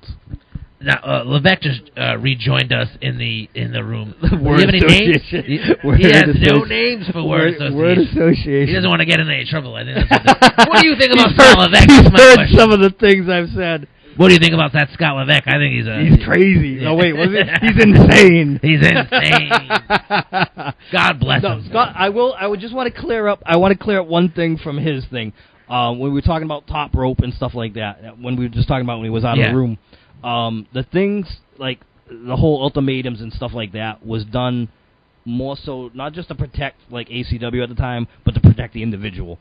Because I knew the guys behind the scenes, and I knew what they would do. So, like, squashing you, and they were proving a point.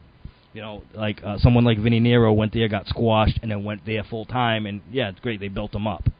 But in the beginning, that's what they did. They made a statement, they made a point, and they put you guys in the middle. And I just wanted to protect our product. And I never wanted to give you the ultimatum of there or here. I can't build you up here if you're there getting, jobbed out or whatever. And that was always the case. Because as much as I would build you up, they're going to job you over there. It was stupid, but unfortunately I didn't have any control over it. I had to protect what, we had. Scott Levesque just nodding his head because he doesn't believe you. That's what it looks like to me. He's just petting He's like, yeah, whatever, Candido. And it wasn't just him. It was others, like I said. It was, it was Matt Magnum's. It was Vinny Nero's. They just chose to stay there. And I'll say this. They chose to stay there. How much better off are they? Are they on TV every week? Are they, it's... What is Top Rope running now? I'm pretty sure we're running more shows than they are now. I think I might have to tally up the count. But now, is there anything you want to say to everybody before we wrap this up, or any messages you want to send out to anybody specific or anything like that? Oh, Mack's taking the mic from me again. It's all right. No, you can answer his question, but then I got a follow-up question right after that. Okay. Is there anything you want to say to everybody, or? No, just wrestling in general has just changed so much, and it sucks. and I'll be the first to say it sucks. Yeah. The guys that are in it now that weren't in it back then, unfortunately, it's completely different. And any guy that was around back then will tell you this. Just everything, the cliques and the backstabbing and the egos and the bullshit and the drama, and it just sucks. And unfortunately, it's probably never going to change. It's never going to get back to what it was. It'd be great if it could, but it won't.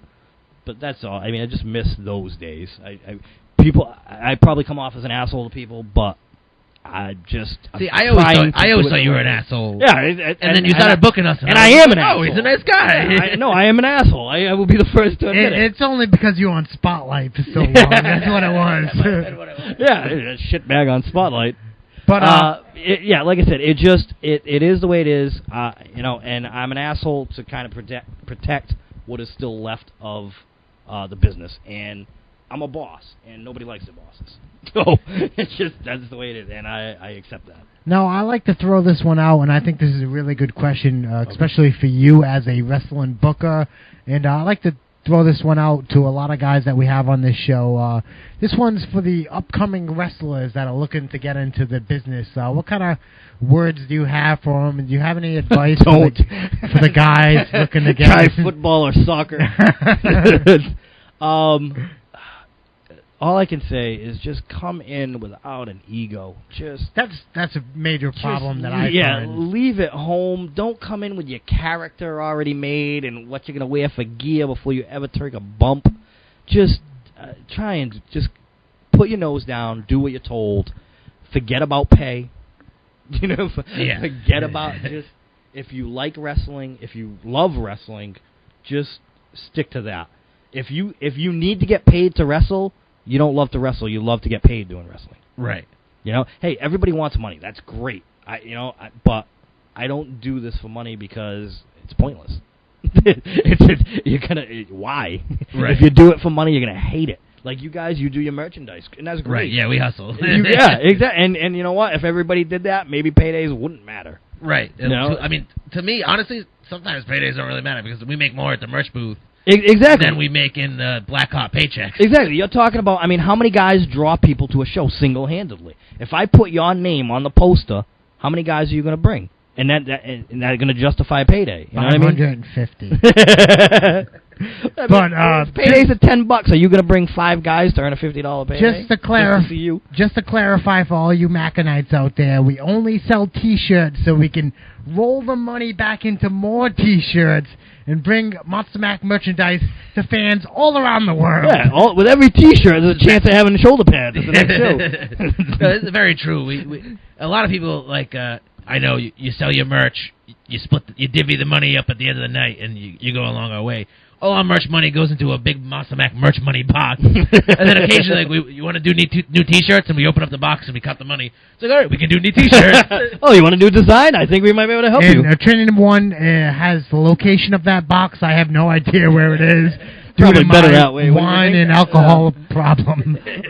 Like I said, you guys are smart in that aspect of doing that. And like I said, if you need to get paid to wrestle, and I know there's tons of people out there that do, like I said, please don't state to everybody how much you love the business if you won't work a show without I pay. feel like you might be speaking of somebody specifically. Just in the look in your eye.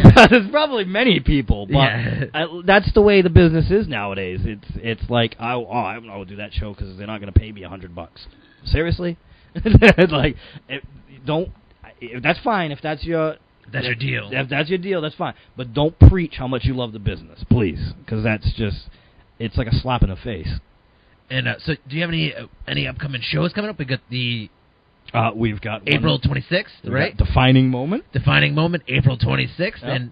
and we're gonna make a high school debut in June. Holy crap! I just worked that out in the past week. Is this the information? Is this the first time this information is being dropped? I'm breaking the story on the Mackcast. We'll be doing Wareham High School on June 29th. June 29th. Fundraiser for the Wareham football team. So, and are there any shows between April? No May show? Or? There's April 26th and there's May 23rd. Question mark? 20, whatever that Friday is, 23rd. Check your local listing for that one. Check your local calendar. And everybody, I think you can find out all that stuff on Facebook. Yeah, we go to Facebook. /WCW staff? Correct. Okay. Correct. Now, I was going to say WhalingCityProWrestling.com, but I don't think that's been updated in a while. Forget about that. Yeah, that's just gone. Don't even X-nay that. Don't even worry about that. Who goes to .com anymore? It's all about Facebook. I'm going to start an Instagram account, too. Now, coming up for the April Defining Moment show, what do we got? What is the card looking like? Main event is a fatal four-way for the heavyweight title with Chris Pyro, Davey Cash, Scott Levesque, and Riot Kellen Thomas. Okay, so that's everybody good on your roster. Yeah, in one match. Everybody, boom, that's a big money shot. Yeah. We got the Mack attack against the Minutemen. Right? I hate those goddamn Minutemen. Pink wearing sons of bitches. I just want to let you know, like, this is the first time I'm finding out who we're wrestling. Now you know. Now we know we're working the Minutemen. It's way better than the Chris Blackhawk surprise. Believe me. Hey, pick it when you get there. Yeah, it's like, and you guys are wrestling the dude in the chick. We got myself against Trainee's #1 guy, Brian Saya. That's right. It's a Faven street fight, so so that'll be good. If you need, if I need help, just come on down. I may have to bring like a street sign or something for you to hit him with. A bus, maybe. Yeah. No, see, honestly, I have no problem with like a personal problem with Brian Saya at all. No. And my big issue with him is always been like, go to one goddamn training, just one. Yeah, I mean, I even seen you laughing when we were doing commentary at the last show, and I made a joke about him not knowing how to get out. He was like talking about doing some training. I'm going to train hard for this, and I was like, you know what? Saya's right. He definitely needs a lot of training. Yeah, I mean, he's been his worst enemy. Let's face it. I mean, if we're going to talk about Brian Saya... Well, this is the kind of guy who's telling girls, like, 3 months ahead of time that he has a booking coming up 3 months from then. Yeah, like, get a few training sessions in within you know, 3 months. I mean, he falls into that category when I took over ACW. It was guys that just kind of wanted... they wanted that spot, but they didn't want to do anything for it. Yeah. And, I mean, he had potential, but he thought he was more the part than what he was. So right before we hit the 3-hour mark, I'm going to have to give the wrap-up going 3 hours? on. Yeah, I believe we are. Whoa. Just so, flew by. We didn't even touch on anything good. Well, we're always down to have you down again. Right, touch on some few things that you haven't talked about yet. We'll do the pissed off podcast. You know what I mean? It's like, let's see how many people Candido can piss off in this hour. Sure, 45. Yeah, that's a whole nother one. I could last another 3 hours for that, I'm sure. Oh, I'm down. We'll get the Monster Mac warning out on that one, saying that. Put it out early. We'll put that one at the beginning of the show. That's probably a good idea. I can see why. So, you and Sire, what else we have? We have a women's match. Amanda Fox and Nikki Valentine. All right. Let's see. We have a tag title match. The Convicts with Sergeant Muldoon banned from ringside against the Hollywood Balls. Damn Muldoon. Yeah. We got a handicap match. Redemption versus the Student Body. Two younger kids that hopefully... Yep. Now, the Student Body, we just worked them kind of recently for... We did an RWA TV taping, and we worked with the Student Body. And I got to say, man, I really... Those kids, there's a lot of potential there. Like, they have something a lot of people don't have anymore. It's a gimmick. Yeah, I was just going to say that. I know, the score. They got their gimmick down pat. Yeah. All right, blow me, okay? The score wasn't the first guys to use the score gimmick. Let's be real. So, it's a gimmick. They're doing it. It works. Leave them alone. I mean, even before you had the Student Body there, even... Was it Marco Mack was doing the student deal? Marcus McAllister. Yeah, and he just come out with like a sweater vest and all that. It's been done before. It's a character. It's a gimmick. It's not a rip off of the score. It's a gimmick, and nobody wants to do gimmick. Everybody wants to come out and be a badass, and nobody wants to do it. So to the guys that want to do it, exactly. Mac Attack, congratulations. Yeah, you're doing it gimmick. It's over. We always did. It's a gimmick and it's over. Wow, who would have thunk it? that a gimmick would work. Yeah, imagine that. So. Good for them, and like I said, guys like them and Grass and these are guys that could be the future of independent wrestling. So, that's why I give them a shot, and that's what I hope to still accomplish: is get these guys out there and build them up into the next guys.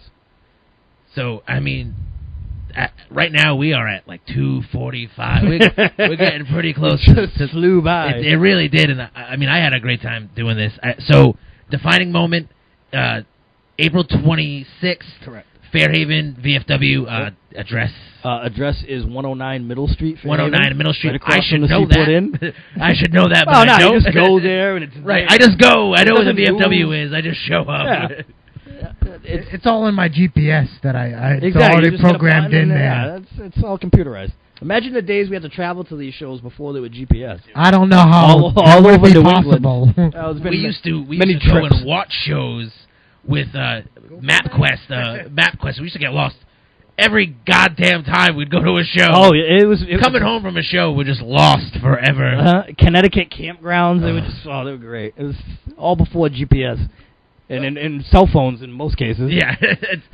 Candido, we'd love to have you back on in the future. Cool. This is a lot of fun, man. Thank you for coming No down. problem. Thanks so, ACW, April 26th. WCW. I'm sorry. Although, maybe, I think there's an ACW show coming up. Maybe. Somewhere. We never know. It's in Dave's storage unit, apparently. So, Whaling City Wrestling, defining moment, April 26th, Fairhaven, VFW. You're going to see a lot of great action, folks. Tickets are available at the door, and tickets are kids under the age of 10, $8, and $12 general admission. Again, that's under the age of 10. I think that's a Joe move. That's a Dave move. Please. And any information you want to find out about Whaling City Wrestling, go to facebook.com/WCW staff. You'll be able to find out upcoming shows, all that stuff. Like you said, we have lineups. We have a high school show coming up and all that good stuff. But I would like to thank you, Shawn Candido. I'd like to thank Scott Levesque, who's not he disappeared. He left at some point. Peter Crave, thanks for just coming and hanging out. I am trainer number one. Surprise guest. This is Monster Mac. As always, you are listening to the Mac Cast. We're about to wrap up right about now in 4 seconds. 4, 3, 2, 1. This is the end. It's me, Monster Mac, thanking you fans for listening. And a very good day or night or whatever time it is. Have a good one, fans. I want to say goodbye, too. Goodbye, everybody.